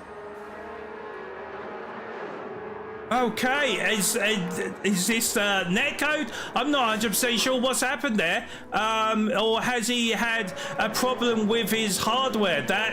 Oh wow. So yeah. Sam Truce. We're not seeing any throttle control or anything on the controls of the car, and so it is possibly a disconnect. Well, Sam Truce is then the driver to survive for Tier 1 against all odds, with VSR Giller and VSR Wolfie then will be relegated into Tier 2 for round 4. So an absolute shock to the end of the race, something that we couldn't foresee, basically, Robin. And yeah, just I feel really bad for VSR Wolfie, because it seems like you know, he hasn't lost connection to the internet. He's still in the lobby, so it looks like it may well be the hardware fault of his wheel or pedals. Yeah, it's happened to me today as well. I had to reconnect my wheel thrice in the race, and after the 4th time I said, look, now I didn't want to affect anybody's race, and so I pulled into the pits and I stayed there till the end of the race. It's unfortunate that happened to Wolfie on the last lap though, and I'm just looking at his controls now. We've still got no throttle control. It does look like a wheel disconnect. Okay. Well, looks like we're going to be going down the countdown since VSR Wolfie is not able to come across the checkered line. But in all, yeah, great race, Robin. Yeah, no, as expected. Proud to say that our Tier 1 boys never cease to amaze us. And you know, I would never have thought that Richard and JDJ on starting on the mediums was going to do 16 laps. Based on the lap times, I thought, you know, fuel, you'd need to at least be a bit fuel consumption and save fuel there, and it's just amazing that they pulled it off, and brilliant to see. Once again, just amazing racing from the VSR boys. Yeah, indeed. Yeah, it was a true masterclass from VSR, a P1 and 2 for them. And yeah, we'll give you the confirmed results from Tier 1 this evening. So yeah, just confirmation of our podiums, pending any stewards' inquiries, of course. Yeah, it was a second race victory of the season handed to VSR Richard, who finished just in front of his teammate VSR JDJ, who grabs an excellent second position for him. TNR Nightcap is in third position, who didn't managed to claw back the deficit to JDJ. Nevertheless, it was a great fight back from TNR Nutcap. He had a lot to do, and maybe if there was maybe 1 or 2 laps more, then who knows what would have happened. But he will have to settle for P3 at the moment, that is. In fourth position, it's going to be VSR Fish, with VSR Nitro Merlin finishing in 5th position. Sam Jensen finishes in 6th, ahead of the African Stig, who, well, we will say that it was an unusual strategy to go for, considering he was in such a good position, but he will have to settle for that 7th position. Did get the fastest lap though, I will say that. So he had good pace in this race, but the wrong strategy call, I think. Sam Steele finishes in 8th position, so a great debut in Tier 1 for Sam Steele.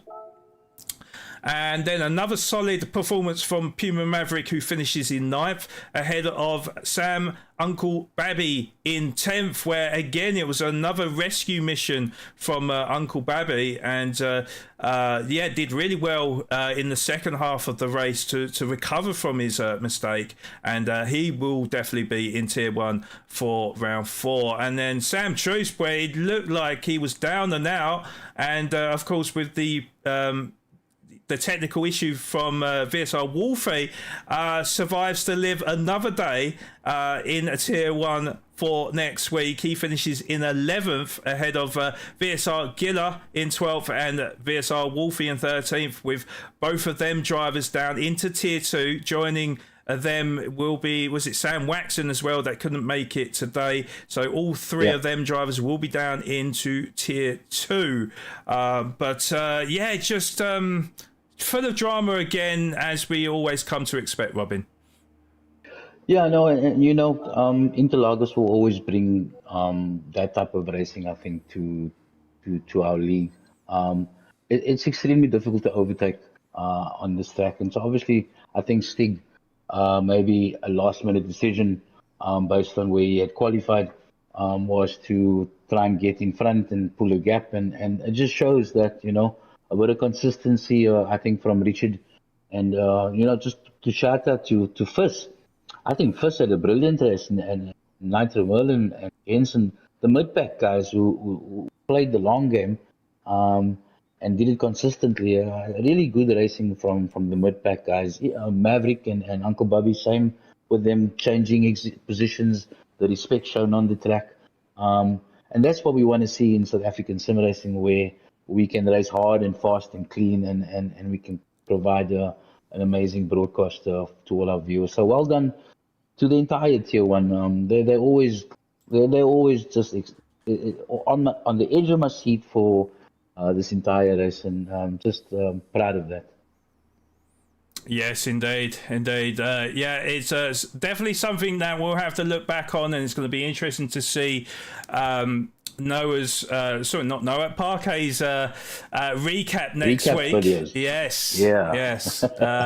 It was all kicking off in this race, of course, and definitely a lot to talk about in the interviews, of course, with VSR Richard, JDJ, and TNR Nutcap, that will be joining us in the interview room very, very shortly. However, we are going to go for a quick break. So whilst we are gone, we have Stings showcasing the lower tiers, the story from round 2 Suzuka, and a reminder of what's to come in the next few weeks.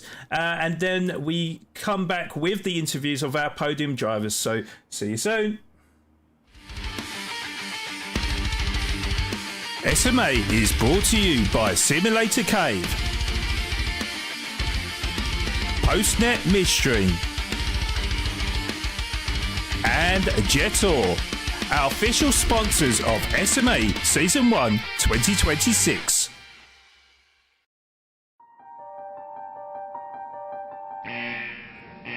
Welcome to Sting Showcase, and we start in Tier 7 with Chicken Wing, making Vasir and Bonotto from Ferrari very proud with a different approach. And already he's taken one car down, and he's up 2 positions with his wet tires on this dry circuit. Will it last? Will this be a genius move? No, it will not be. Unfortunate for him there. And Arle Roux also from Tier 7 saying, you spin me right round, baby, right round. And that's what happens to the AMG there. Unfortunate for him. Another moment there from the Reps Racing Team Senior Ghost 007 there, taking a wet weather shortcut.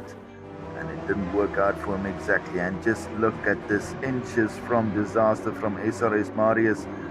A safe rejoin? Well, the marshals didn't say anything this week.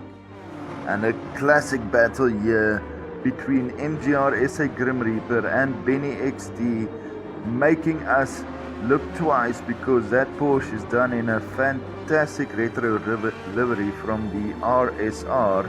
Let's not make the L's and R's confused here. We are in Japan, and now it's SBT Suzuka. What does that stand for? Squeaky bum time in Suzuka. And just look at that somatic owl here getting away with murder. And another moment for him. Follow the leader becomes follow the new leader. And he gets it there. Very well done for him. And a quick look at the pit sequence in Tier 6. At some of the most wonderful liveries done by you last week. We appreciate it. We're looking at it. And well done there. Also, the pit crew's doing a fantastic job. Very fast there. And the Tier 6 winner, Somatic Owl 46. Great for him. Well done and congratulations. And here we go up to Tier 4 with a switcher Rooney from Sam Matt. And Matt don't care is his PSN nickname.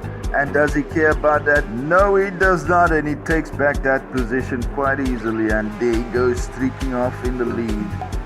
Matt don't care. And one of the drivers there from the Seychelles coming with his AMG and forcing his way through in Tier 4. Fantastic job for him. And in the background a little bit of action, somebody spinning out. But we must thank the drivers this week. And here we go with alternate tactics for Team MBR in every single tier. They pitted after the first lap, filled up the fuel, kept on racing. When the rain came, they did not wait for it. They were relaxed and patient. A great tactic there for them. And around the outside here from MGR Chat BM93, I do believe it is. And just look how easy he makes it there. A very, very nice overtake in a non-traditional place. And there we go, Tier 4's winner, Matt don't care. And you see how much this means for him as he comes over the line and he spins around again. And now let's move up to Tier 3 where Stings 420, well that's me. He comes up with a touch of grass. Avoid your teammate. A near hit, but not proving successful. Avoiding his teammate there, going rather for the walls. And also missing them. A big failure, but he came back strongly. Let's just take a look at this again in real time. And there we go. He goes for the inside and he says, no thank you, let me rather keep this safe. And on the grass we go. Spins 360 and another one. A touch of class. Greatest hits. And there we go. One simple touch of grass. And gone is ace. Unfortunate for him there. Nothing they can do. And in Tier 3, Puma Corvinus, he won it. Well done to him. And again, here we have TFR Gunnies and Cape Mountain Rider showing. TFR Gunnies showing he does defense just as well as the Japanese self-defense forces as he keeps it tight there through the final turn. A great battle there for him. And then we have a tutorial here from Sandshark in Tier 5 how to serve a penalty, and that has not gone completely right. But onwards we go. MGR Lequera in Tier 5 winning that tier. Great drive by him. And just look at this. Count the collisions. 1, 2, 3, 4, 5, 6 collisions. If this was real life, we would have had a whole different story here. In Tier 2, let's just see what Puma Jet does for us. He does a 360 with the Winter Olympics underway. Is he in the right race? Well, he carries on as if nothing happened. And let's just see here in Tier 2 as well from Brandewijn.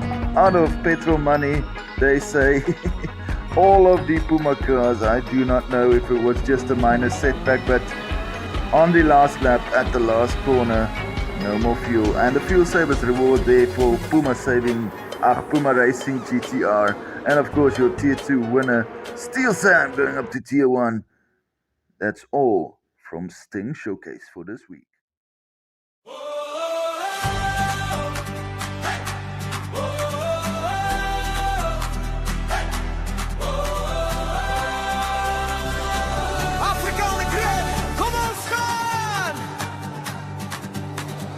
Engines loud, heartbeat drums, from township streets to circuits run.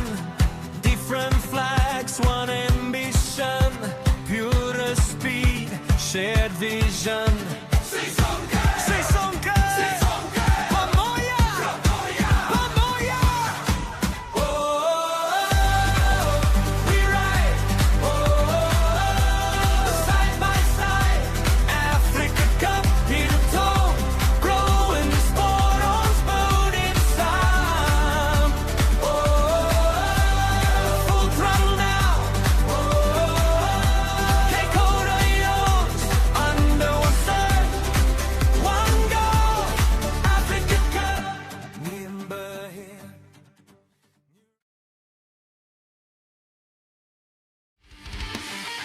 SMA is brought to you by DC Designs,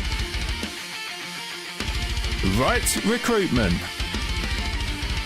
Waggy and Sons, and Slayer, our official sponsors of SMA Season 1 2026. Okay, so we are back, and just to mention, the Africa Festival 2026 will be broadcasted live on Saturday, the 7th of March at 2 p.m.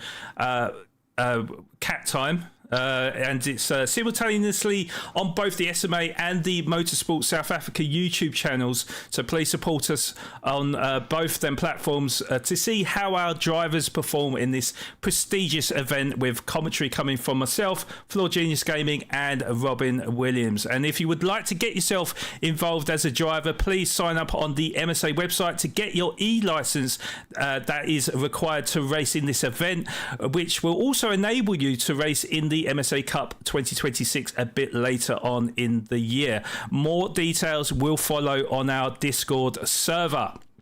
Now, okay, I think the drivers have been patient enough in waiting for us to interview them. So we're going to come to our third place finisher, which was Tinar Nutcap.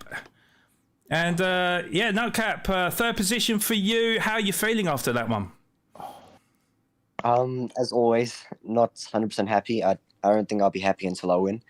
But yeah, overall, I guess it's not a bad result. Just got pretty unlucky with a few things, but I didn't really make any mistakes. It's okay.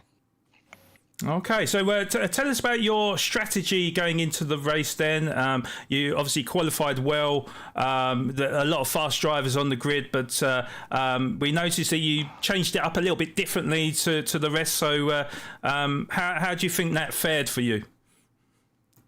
So I just went with one stop and starting with the hards. I always usually, unless I qualify on pole, whatever, I decide to go with harder tires. Just makes more sense overall for me. I just got caught up a bit behind Fuss, and unfortunately just didn't have the pace for me to fuel save, and it was holding me up a bit. I lost a few seconds there, and then same thing with Stig when he came past. He got past quite quick, but then gave JDJ and Richard quite a lot slip. So there's a few factors that were out of my control, but considering what I had, I drove pretty well. Do you think if there was an extra, 1 or 2 laps, do you reckon you would have caught the likes of Richard and JDJ? Yeah, I mean, I would have, but that's not the point. I mean, the race was set to that amount of laps. The strategies would have all changed. They would have gone with different strategies, and we wouldn't have been that close in the first place. So yeah, it's just, yeah. Okay, fair enough. Yeah, maybe a silly question there, but but yeah, nevertheless, it was a great performance from you. It was a great fight back as well. You made it quite close at the end, so congratulations on that third position. And Robin, any questions to Nutcap? Yeah, well, firstly, well done, Scott. It's nice to have you on the podium. I do believe you have deserved your spot there. A great race this evening. What I did want to ask, you sticking with Audi for the entire season, or will you be looking at changing cars as the season progresses? It just depends on track. I mean, this track I tested the Audi and the Porsche, and I was consistently 2/10 faster with the Porsche just because of the curbs. It just depends track to track and what car's fastest. I mean, a Suzuka, the Ferrari was, for me at least, the fastest car. It just really depends. Right, and great qualifying, by the way. I think your main goal, as far as I understood this season, was to try and qualify at least in the top 3, and you pulled it off this evening. So well done, and congratulations on your podium. Thanks. A few things to improve upon, but overall, a solid result. 100%. Good stuff, mate. Yeah, still solid points for you, Nutcap. So I wouldn't be too down on yourself. And obviously, we've got a long season ahead of us. We know that the next circuit is the Gilles Villeneuve, a new circuit brought in for GT7. Have you had much time on this circuit, and are you confident at this particular location? I've done a few races around there. I wouldn't say I'm confident around there. Definitely a bit of practice required, but I honestly have no clue my pace to be comparing to other people. Okay, well, I will say best of luck to you then for the next round, and yeah, we look forward to seeing how you get on next week. So congratulations on that third position. Thanks so much. Yeah, that was a really cool race, and thanks. Thank you, Nutcap. Okay, so to our second place finisher, which of course was VSR JDJ. JDJ, a very good position to finish in, but obviously you was leading the race. So how are you feeling after that? Are you disappointed, or are you satisfied with that second position? Yeah, good race overall. Of course, I would have loved to have the win, especially on this track. This track is literally let's say my favorite track on this favorite. This is my favorite track that we were going to do this season. So this would have been the one I wanted to have the P1 in, but Richard he just had a little bit more than I had. So overall, can't be disappointed. I think I finished in my right position. It was a good battle between him, myself, and Scott. Of course, a bit of twisters with Scott also coming into the picture later on. We knew it would happen, so we had to at least just push a little bit harder just to get more time out of the hards, just to cover off the undercut, or not the undercut, but the strat. Okay, so was you talking in the team radio? So you was fully aware that Richard was fuel saving, and it would have been quite difficult for you to hold on to the race lead? Yeah, so the thing is, of course, Richard has to race his own race as well. It's not a team championship, so he needs to do what's in his best interest, as well as I have to do. So, of course, he didn't have to tell me, because I knew he'd be fuel saving behind me, because if you don't fuel save sitting behind the first guy, then you're doing it wrong. So he did exactly what he needed to do, and it paid off for him. I tried to short fuel a little bit just to keep it tight between us, then regather the lead. And at the end, he just had a little bit more pace, so he was close enough to go for the move into turn 1. That a clean move overtook me. Of course, it's not about whether I expect it or not. It's just about if it's gonna come, when it's gonna come. So, yeah, it was a good race from him. He did have the little bit of extra magic dust in the pocket. Okay, well, I mean, obviously, it was still a great performance from you, and you did what you tried to do, and you certainly brought that performance today. I could see the confidence in you, but yeah, it was just a matter of getting slightly outclassed, I guess. But nevertheless, you must be really happy with second position. So congratulations, Robin. Thank you very much. Any questions for JDJ? Yeah, just a couple. JDJ, you qualified first. Was there ever a thought that maybe doing the two-stopper coming through to you, and or did you decide to go with one-stopper from the get-go? No, one stopper from the get-go, of course, because the two-stopper just has too many risks. It could work, or it could pay off, the two-stopper, but the risks that are included, because you would be sacrificing track position, especially on the last stint. You had to play catch-up and not defend. And I would always want to be in the better position defending than overtaking, because, of course, also being in the position, if you were on the two-stopper, you most likely would have been on softs for the last stint, where we were on the hards. But as soon as the soft runners reach you, then the softs are quite complete. It's quite complete. So the thing is, you could always defend on the hards, and the more the soft runner battles with you, the more the advantage you gain. So eventually it would have just been a one-horse race. So the two-stopper was in the mind, but I don't think it was actually ever an option. Okay, well, a great qualifying time, even with the wind not in your favor. I wasn't expecting that low of a qualifying time with the wind almost at the hairpin. I think it would have affected you guys quite a bit in your qualification. But well done on an amazing qualifying and an amazing race. I think you're doing pretty well consistently, and going to be a great rest of the season for you, I'm sure. So well done. Thank you very much, and well done to Richard and Nutcap. Awesome results for them as well, and thank you for the stream. I'll be watching afterwards. Yeah, I'm cool, sure. But thanks so much. I'm sure you will be, JDJ, and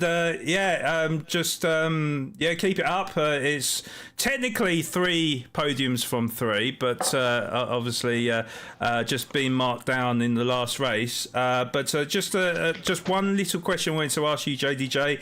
Obviously, the Gilles Villeneuve circuit, a new circuit added to GT7. Are you confident on this particular circuit?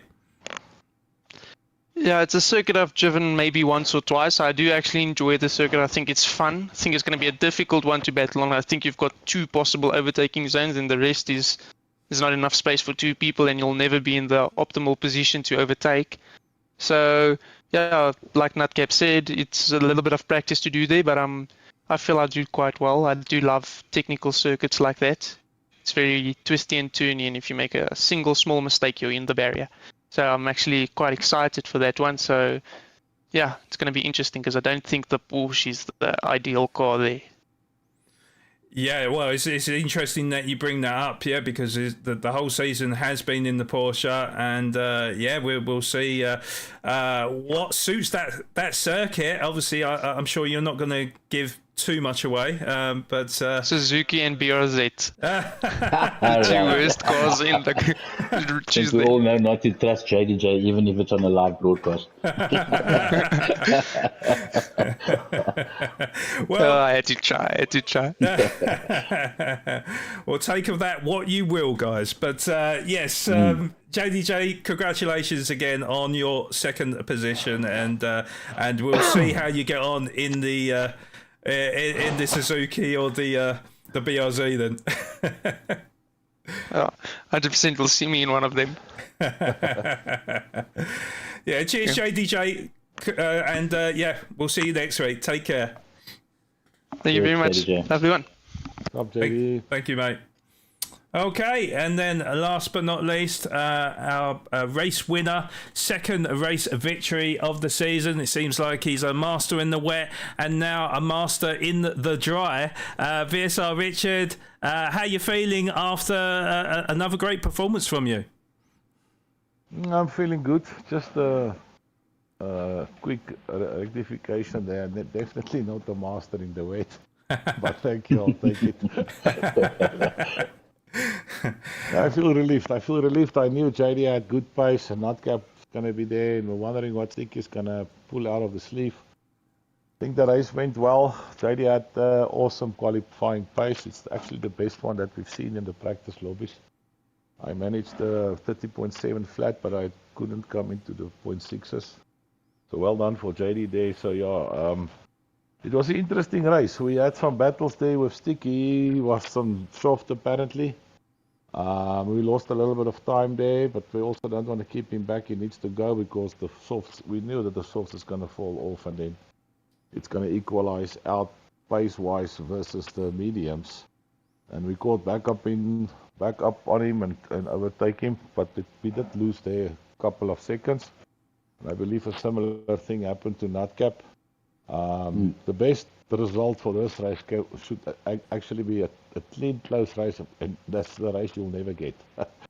So, no, and then I opted to save fuel behind JD. I knew he was saving fuel, so I tried to save a little bit more fuel so that I can maybe jump him in the pits. I think I had 4 liters or 4% more fuel than him.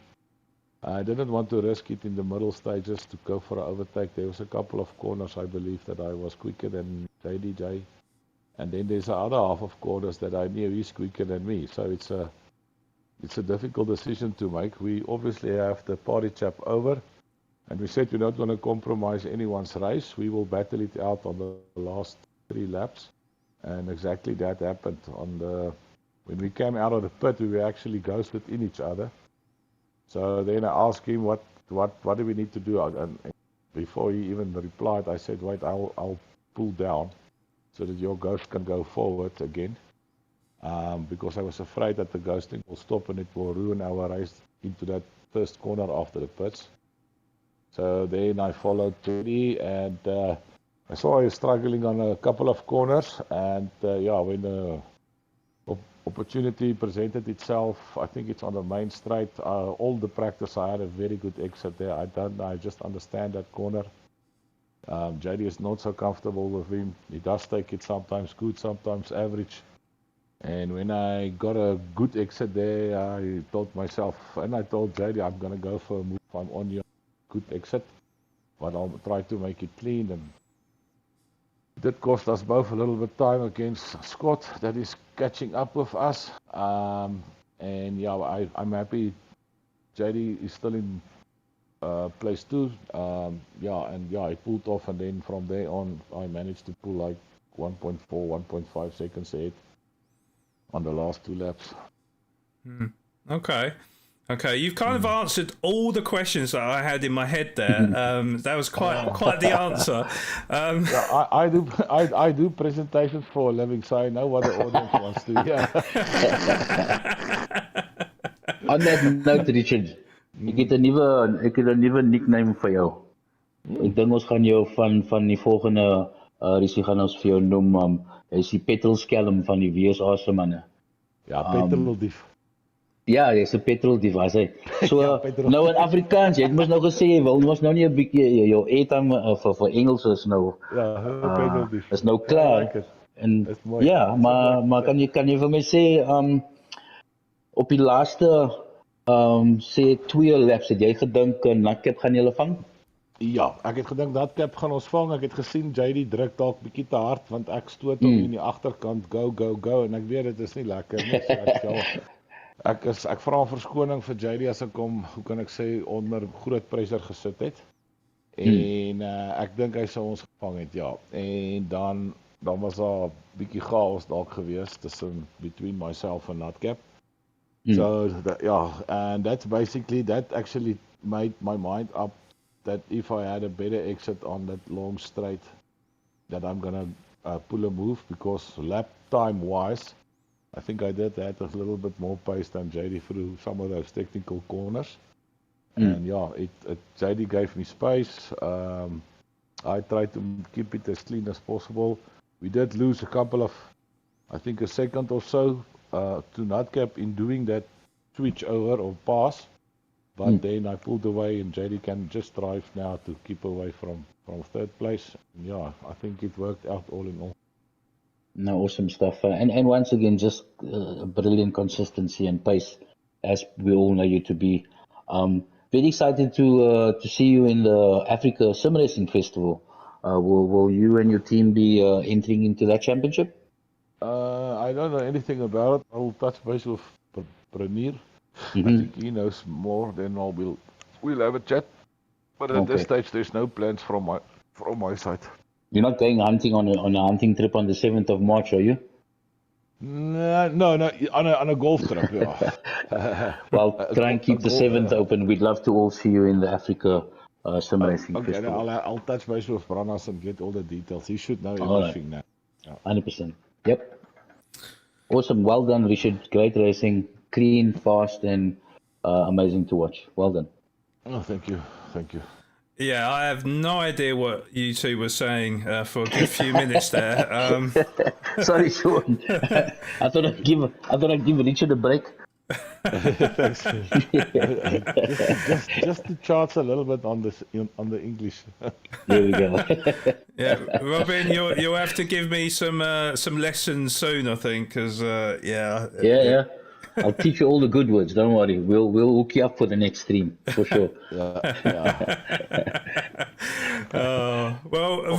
Richard, all I was going to say was congratulations on that race victory. Obviously, the same question I was going to that I've asked JDJ and Nutcap. Is this a circuit, Gilles Villeneuve, that you're experienced on? Have you had a few goes on it, or will there be a lot of testing required for this one? The upcoming one. Yes. Yeah, no, I've no experience on that track, so we should. I think we will practice this week a lot with the different car combos that we can make use of. I don't know that track. I guess it's that new track that they added on the latest update, I believe. Yeah, that's the one. The one with the walls. I don't even know what you call it. So no, I only did the track experience there, and I think it was in the Merc, if I'm not mistaken. Grade 3 Merc, just to get gold on all the sectors. But yeah, I'm not at all comfortable with the track. So yeah, there's definitely some practices that needs to happen this week in order for us to be able to at least have a good or a strong finish at the end of the day.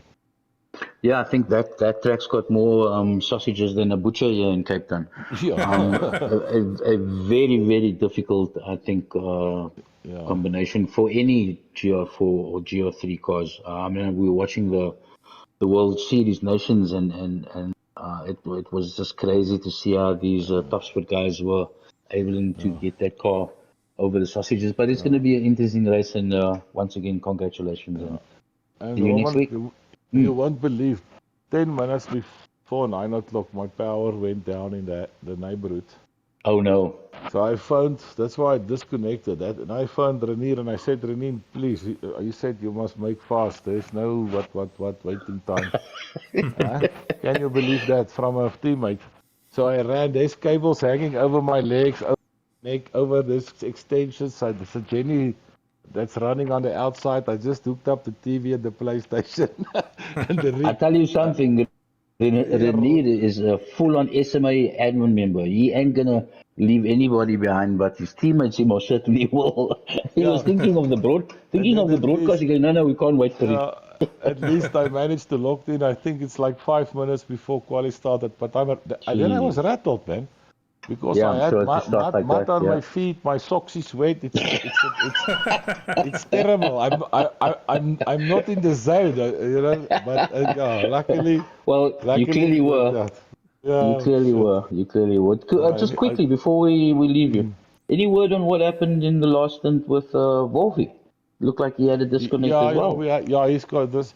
When we did a practice race actually before this race, and he had disconnection problems with either his wheelbase or his steering wheel, I'm not sure.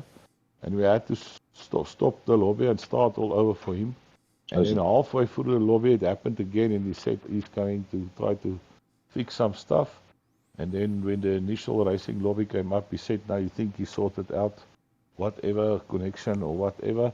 And yeah, very, very unfortunate for Wolfie to got disconnected at the freaking last lap from all the laps. So that's what happened. He got completely disconnected from his wheelbase. Pretty. I disconnected right in the start of my race. Actually, I was on the grid, put the throttle down, and there was nothing. Just my wheel just went dead. So yeah, it's part of racing. It's unfortunate, but You know, Happens. these things happen. Yeah, 100%. But well done, and send my condolences to Wolfie if you don't mind. I'll do that, Robin. Okay. Well, yeah, just in response to what you said, Richard, like the things you got to do to compete and win, hey? Maybe you should be having wires all, over your legs more often, I think. But I'm still rattled. I'm gonna take a beer out of the fridge right now, and I'm gonna down it before I go to bed. Enjoy. It's a well-deserved. It's a well-deserved Exactly. drink. Yeah. Yeah, Right. yeah, enjoy it. Yeah, you make sure you down a few more beers on me, and we look forward to seeing how you get on with the sausages and the War Champions next week. Yeah, it's gonna be difficult, but we'll try. We'll try our best. Indeed you will. Indeed you will. Well, thank you for talking to us, Richard, and we'll hopefully speak to you again next week. Yeah, that would be great. Thank you guys for the commentating and the lucky laughs. Hope you guys had an intense race to watch, and the viewers. And yeah, I'll see you next week. I think it's going to be a different ball game in that new track, but it's new for everybody. So the playing field at least is level. But yeah, let's see who can put in the most practice. Yes, indeed. Well done, bud. Yeah, well done, mate. Take care.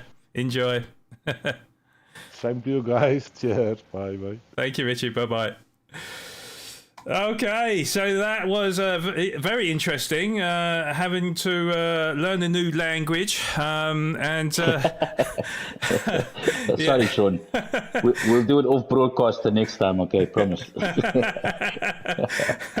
But no, always a pleasure to speak to our podium drivers, and of course, not for the first time with Richard, JDJ, and Nutcap.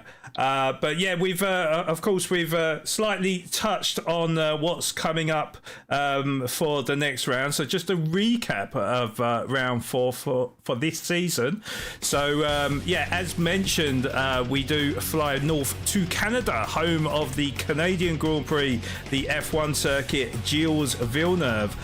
Track length is 4.3 kilometers, featuring 14 turns in a clockwise direction.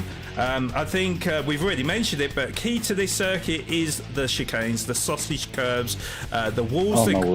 The walls that greet you on every turn as well, Robin, and of course, not to mention the last chicane, which is famously called the Wall of Champions, straight after.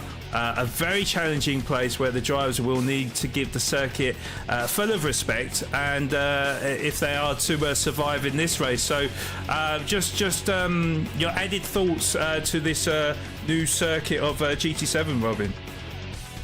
Look, like I said previously, South Africans are famous. I think almost to the point world famous with our boerewors, for instance. Like Sean, to you it would be sausage, right?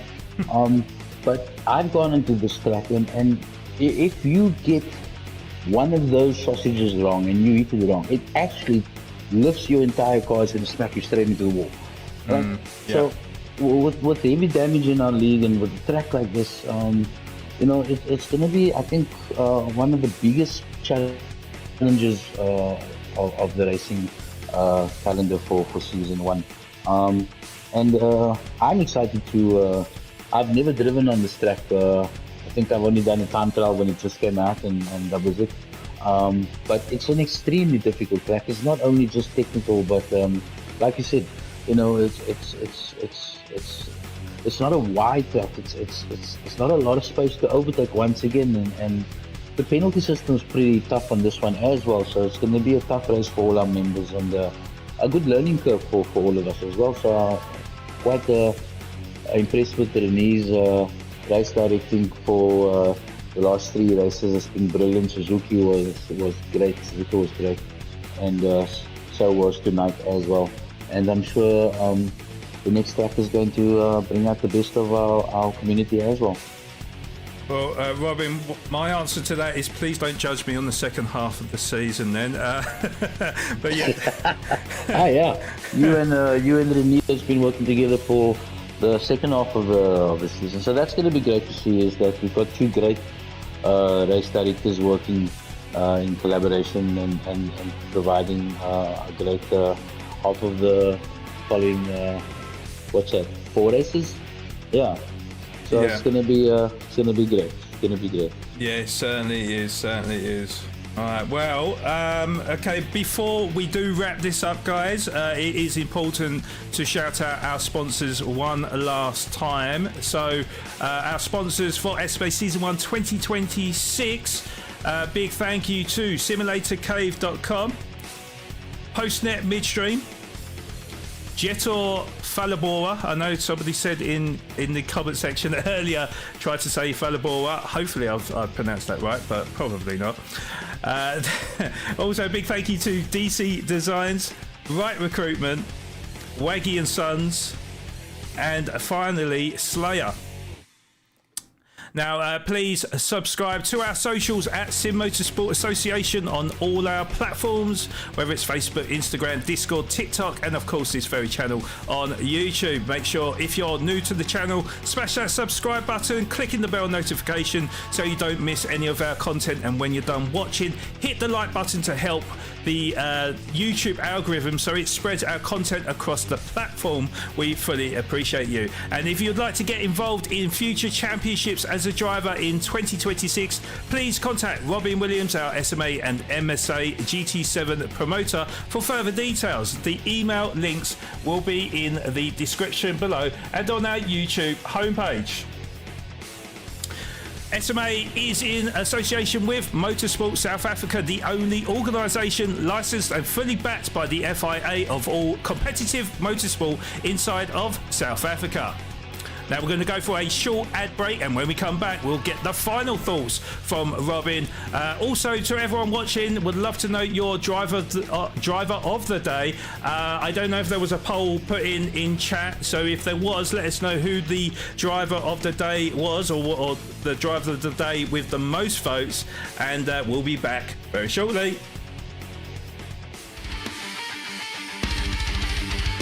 SMA is brought to you by Simulator Cave, Postnet Midstream, and Jetor, our official sponsors of SMA Season 1 2026. SMA is brought to you by DC Designs, Right Recruitment, Waggy and Sons, and Slayer, our official sponsors of SMA Season 1 2026.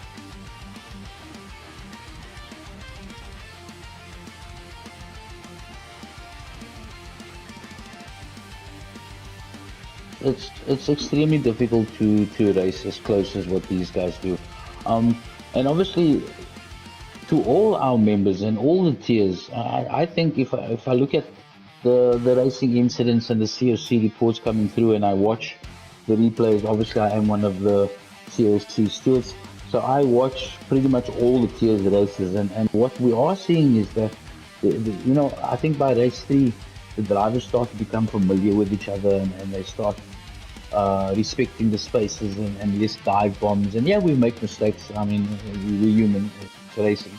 It's part of and parcel of what we do. But just in general, to all our members, to all our drivers, all 110 of you, you guys are doing amazing.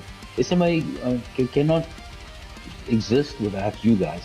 And the more I watch the racing, I see that you guys are having fun. I'm looking at the chats from the teams, MGR pushing up amazing videos, things we've got creating brilliant videos, just as a community, things are thriving. And with the Africa Sim Racing Festival coming up, and obviously the NSA will be a manufacturers championship, just well done to all the pilots. They're really showing the respect that SMA demands on and off the track, and it's just lovely to see the whole community work together to grow this sport and to grow SMA. So very happy with the overall status of our league at this moment in time. Yes, indeed, yeah, and of course now we've got Stings showcasing our lower tier content for us, so we get to get a summary of what's been happening in the lower tiers, and it seems like even though we've had drama in tier 1, it seems like there's just as much drama in the lower tiers, Robin, so it's good to see the competitive edge of all the drivers competing in SMA. Yeah, and in depth. I mean, we've got good drivers throughout the tiers, you know, and that's the nice thing about, I think, what SMA is able to achieve is that we can have a 7 championship within 1 championship. Each tier is chasing, obviously now for promotion relegation, and once it's locked down. If I ended up in tier 3, at least I know that there's something that I can race for and something that I can achieve in whether it be tier 7 and that's the nice thing, I think, with regards to the format of SMA. So you never give up. Every single race matters, because when it comes to lockdown and you're in your tier, that's when it's going to matter. Every single point counts. So just on that note, my driver of today, and I'm sure the chat may disagree, and I'm sure Sean, you may say differently, but I'm going to give it to Gila. And the reason why I'm going to give it to Brandon, because as a sim racer, you know, you qualified well. We know Brandon has got good pace. I'm sure he was set up for a brilliant race. And in racing, things happen, and it's part and parcel of what we do. But he continued to race. He didn't give up. He pushed as hard as what he could. And that shows what SMA is actually about in a nutshell. Coming from our race director to suffer that on the opening lap and get damage, and then still to get back in his car and race to his best ability for the millennium. That for me is an example of a good sim racer. And that is the reason why my driver of today is going to go to Gila. Unfortunately, buddy, I was hoping you were going to coming out of tier 2. I'm sure you were hungry for some podium, and I think you were set up for it this evening, but unfortunately it didn't happen. But well done. For me, it's definitely going to be VSR of Gila for my driver of the day. Yeah, look, in a way, I do second that, because he of course would have been disappointed being in tier 2 last week, but he survived by the skin of his teeth, wasn't it? I heard, because he actually ran out of fuel towards the end. Petrol. Yeah. So he just about hung on to that 3rd position. But nevertheless, it was good enough to get him into tier 1 for this week, and then he really showed his true class and his true pace out there. Qualifying in 4th position is really something, to be honest. And look, as we always say, rubbing is racing, and sometimes it's the finest. Yeah, it's the finest margin that can, get you a race victory or a podium to kind of crashing out. And perhaps wasn't even his fault, but very unfortunate. And as you said, a big credit to him for carrying on and never giving up. And he wasn't far off, but it just wasn't to be today. Yeah, we lose a good host in tier 1, but I'm sure he'll come fighting back again, and hopefully we'll see him in tier 1 for race 5 and onwards. Hopefully, fingers crossed to him. I'm sure we'll get him into lockdown. I'm sure he'll make tier 1, 100%. Yeah. But I don't really see who our driver of the day was from the chat, so I'm not sure what they voted on. But yeah, Robin, you are the SMA and MSA GT7 promoter, so we'll go with your driver of the day. So we'll give it to Gila today. But sometimes it's not always about taking the podium. For me, I see sim racing in the greater scheme of things is that I also admire drivers that don't rage quit. I admire drivers that when they get knocked, they get back up and they continue the racing. And that, for me, is a good example of a good sim racer. And it's not always about winning races, you know. So yeah, I'm stoked to give Brannis the driver of the day, for sure. Yeah, and I've just got to thank each and every one of you that watched the broadcast today, everyone that has interacted in chat. I literally just looked across and I saw Horn of Plenty. I was like, oh, Horn of Plenty. Hey, dude, hopefully you're doing well. Yes, it was a fantastic race, great performances throughout the grid. A few contentious moments as well, I would say, but well, you know, this is racing, as we say, on a particular Titan technical circuit like Interlagos. So you know, you win some, you lose some, as they say. But Robin, thank you so much for your time today. Hopefully you have enjoyed yourself. Can we expect to see you back again sometime during this season?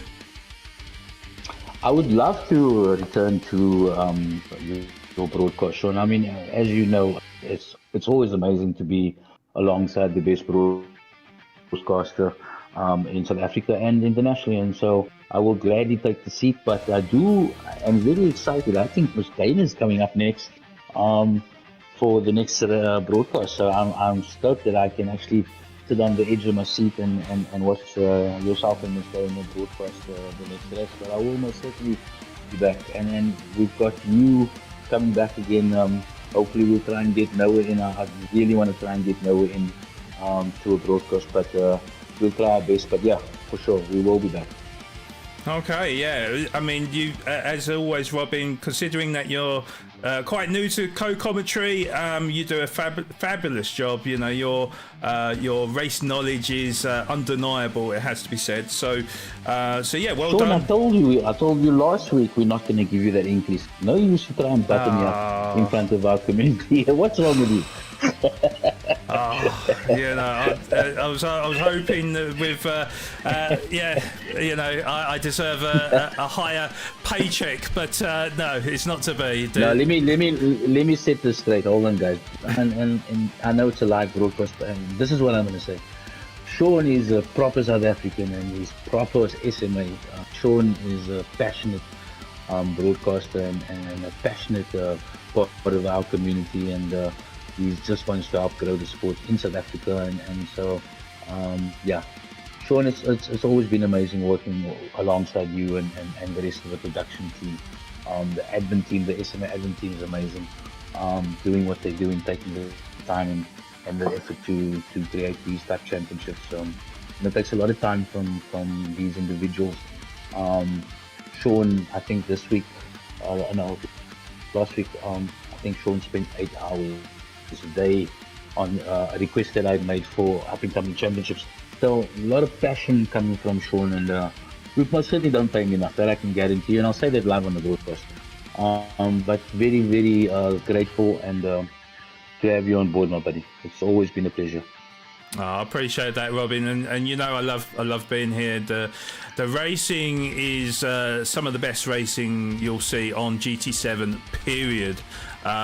You know, so it's an absolute pleasure to be here and commentate on such amazing drivers. So definitely the pleasure is all mine. But yeah, Robin, thank you so much, as I said, for joining me today. And yeah, we've got a great lineup of commentators for us. As you mentioned, Dana coming in next week. It's gonna be wild. Yay. Can't wait. Can't wait for that one. But yeah, amazing job as always, Robin, and yeah, thank you for your time. Yeah, no, and thanks to all our viewers and to our 110 drivers. You guys are amazing, and thanks for all the support, and let's continue down the path of growing the sport, and yeah, we'll see you next week. Indeed. Thank you, Robin. Okay. All right, mate. Have a good evening. Yeah, you too, mate. Thank you. Bye. Bye. So that is round 3 complete, and this season, I have to say, is flying by. But it was VSR Richard with his second victory of the season. So a very important stage of the season for all the drivers, as we have one more round before the tier lockdown will take place for your points calculated for your tier positioning. Make sure, if you haven't already, hit that like and subscribe button to help grow this amazing community, and we'll be back for round 4 at Gilles Villeneuve, Canada, for the 23rd of February at 8:40 p.m. Central African time. Miss it or miss out. But I've been your main host, Flawed Genius Gaming, signing out for another week. So stay safe out there. Thank you for watching, and we'll see you next week. Bye-bye for now. Engines live. Lights out. This is SMA!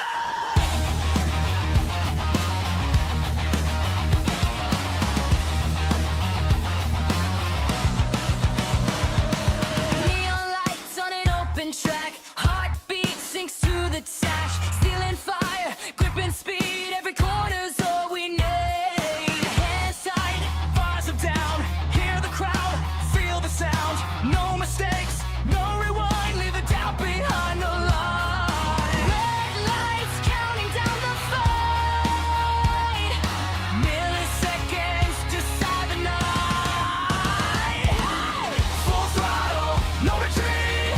Burning underneath, we don't break, we don't stop. When the lights go out, we go on. Full throttle, feel the drive. Every lap we come alive. SMA, claim the win. This season starts, let it begin. Fuel runs low, but the fire's high. Drafting close, let the limits cry. One clean move, late on brakes. Championships are born from stage. Rivals close in mirror view. Every lap something to prove. Checkered flag still out of sight, but we're racing through the night. Crowd goes quiet and just scream, living out the racing dream. Hey! Full throttle, no retreat. Rubber burning underneath. We don't break, we don't stop. When the lights go out, we go on. Full throttle, feel the drive. Every lap we come alive. SMA, claim the win. This season starts, let it begin. Push the limit, hold the line. Every second on the time. No fear, no delay. This is SMA. Full throttle, no retreat. Rubber burning underneath. We don't break, we don't stop. When the lights go out, we go on. Full throttle, feel the drive. Every lap we come alive. SMA, claim the win. This season starts, let it begin.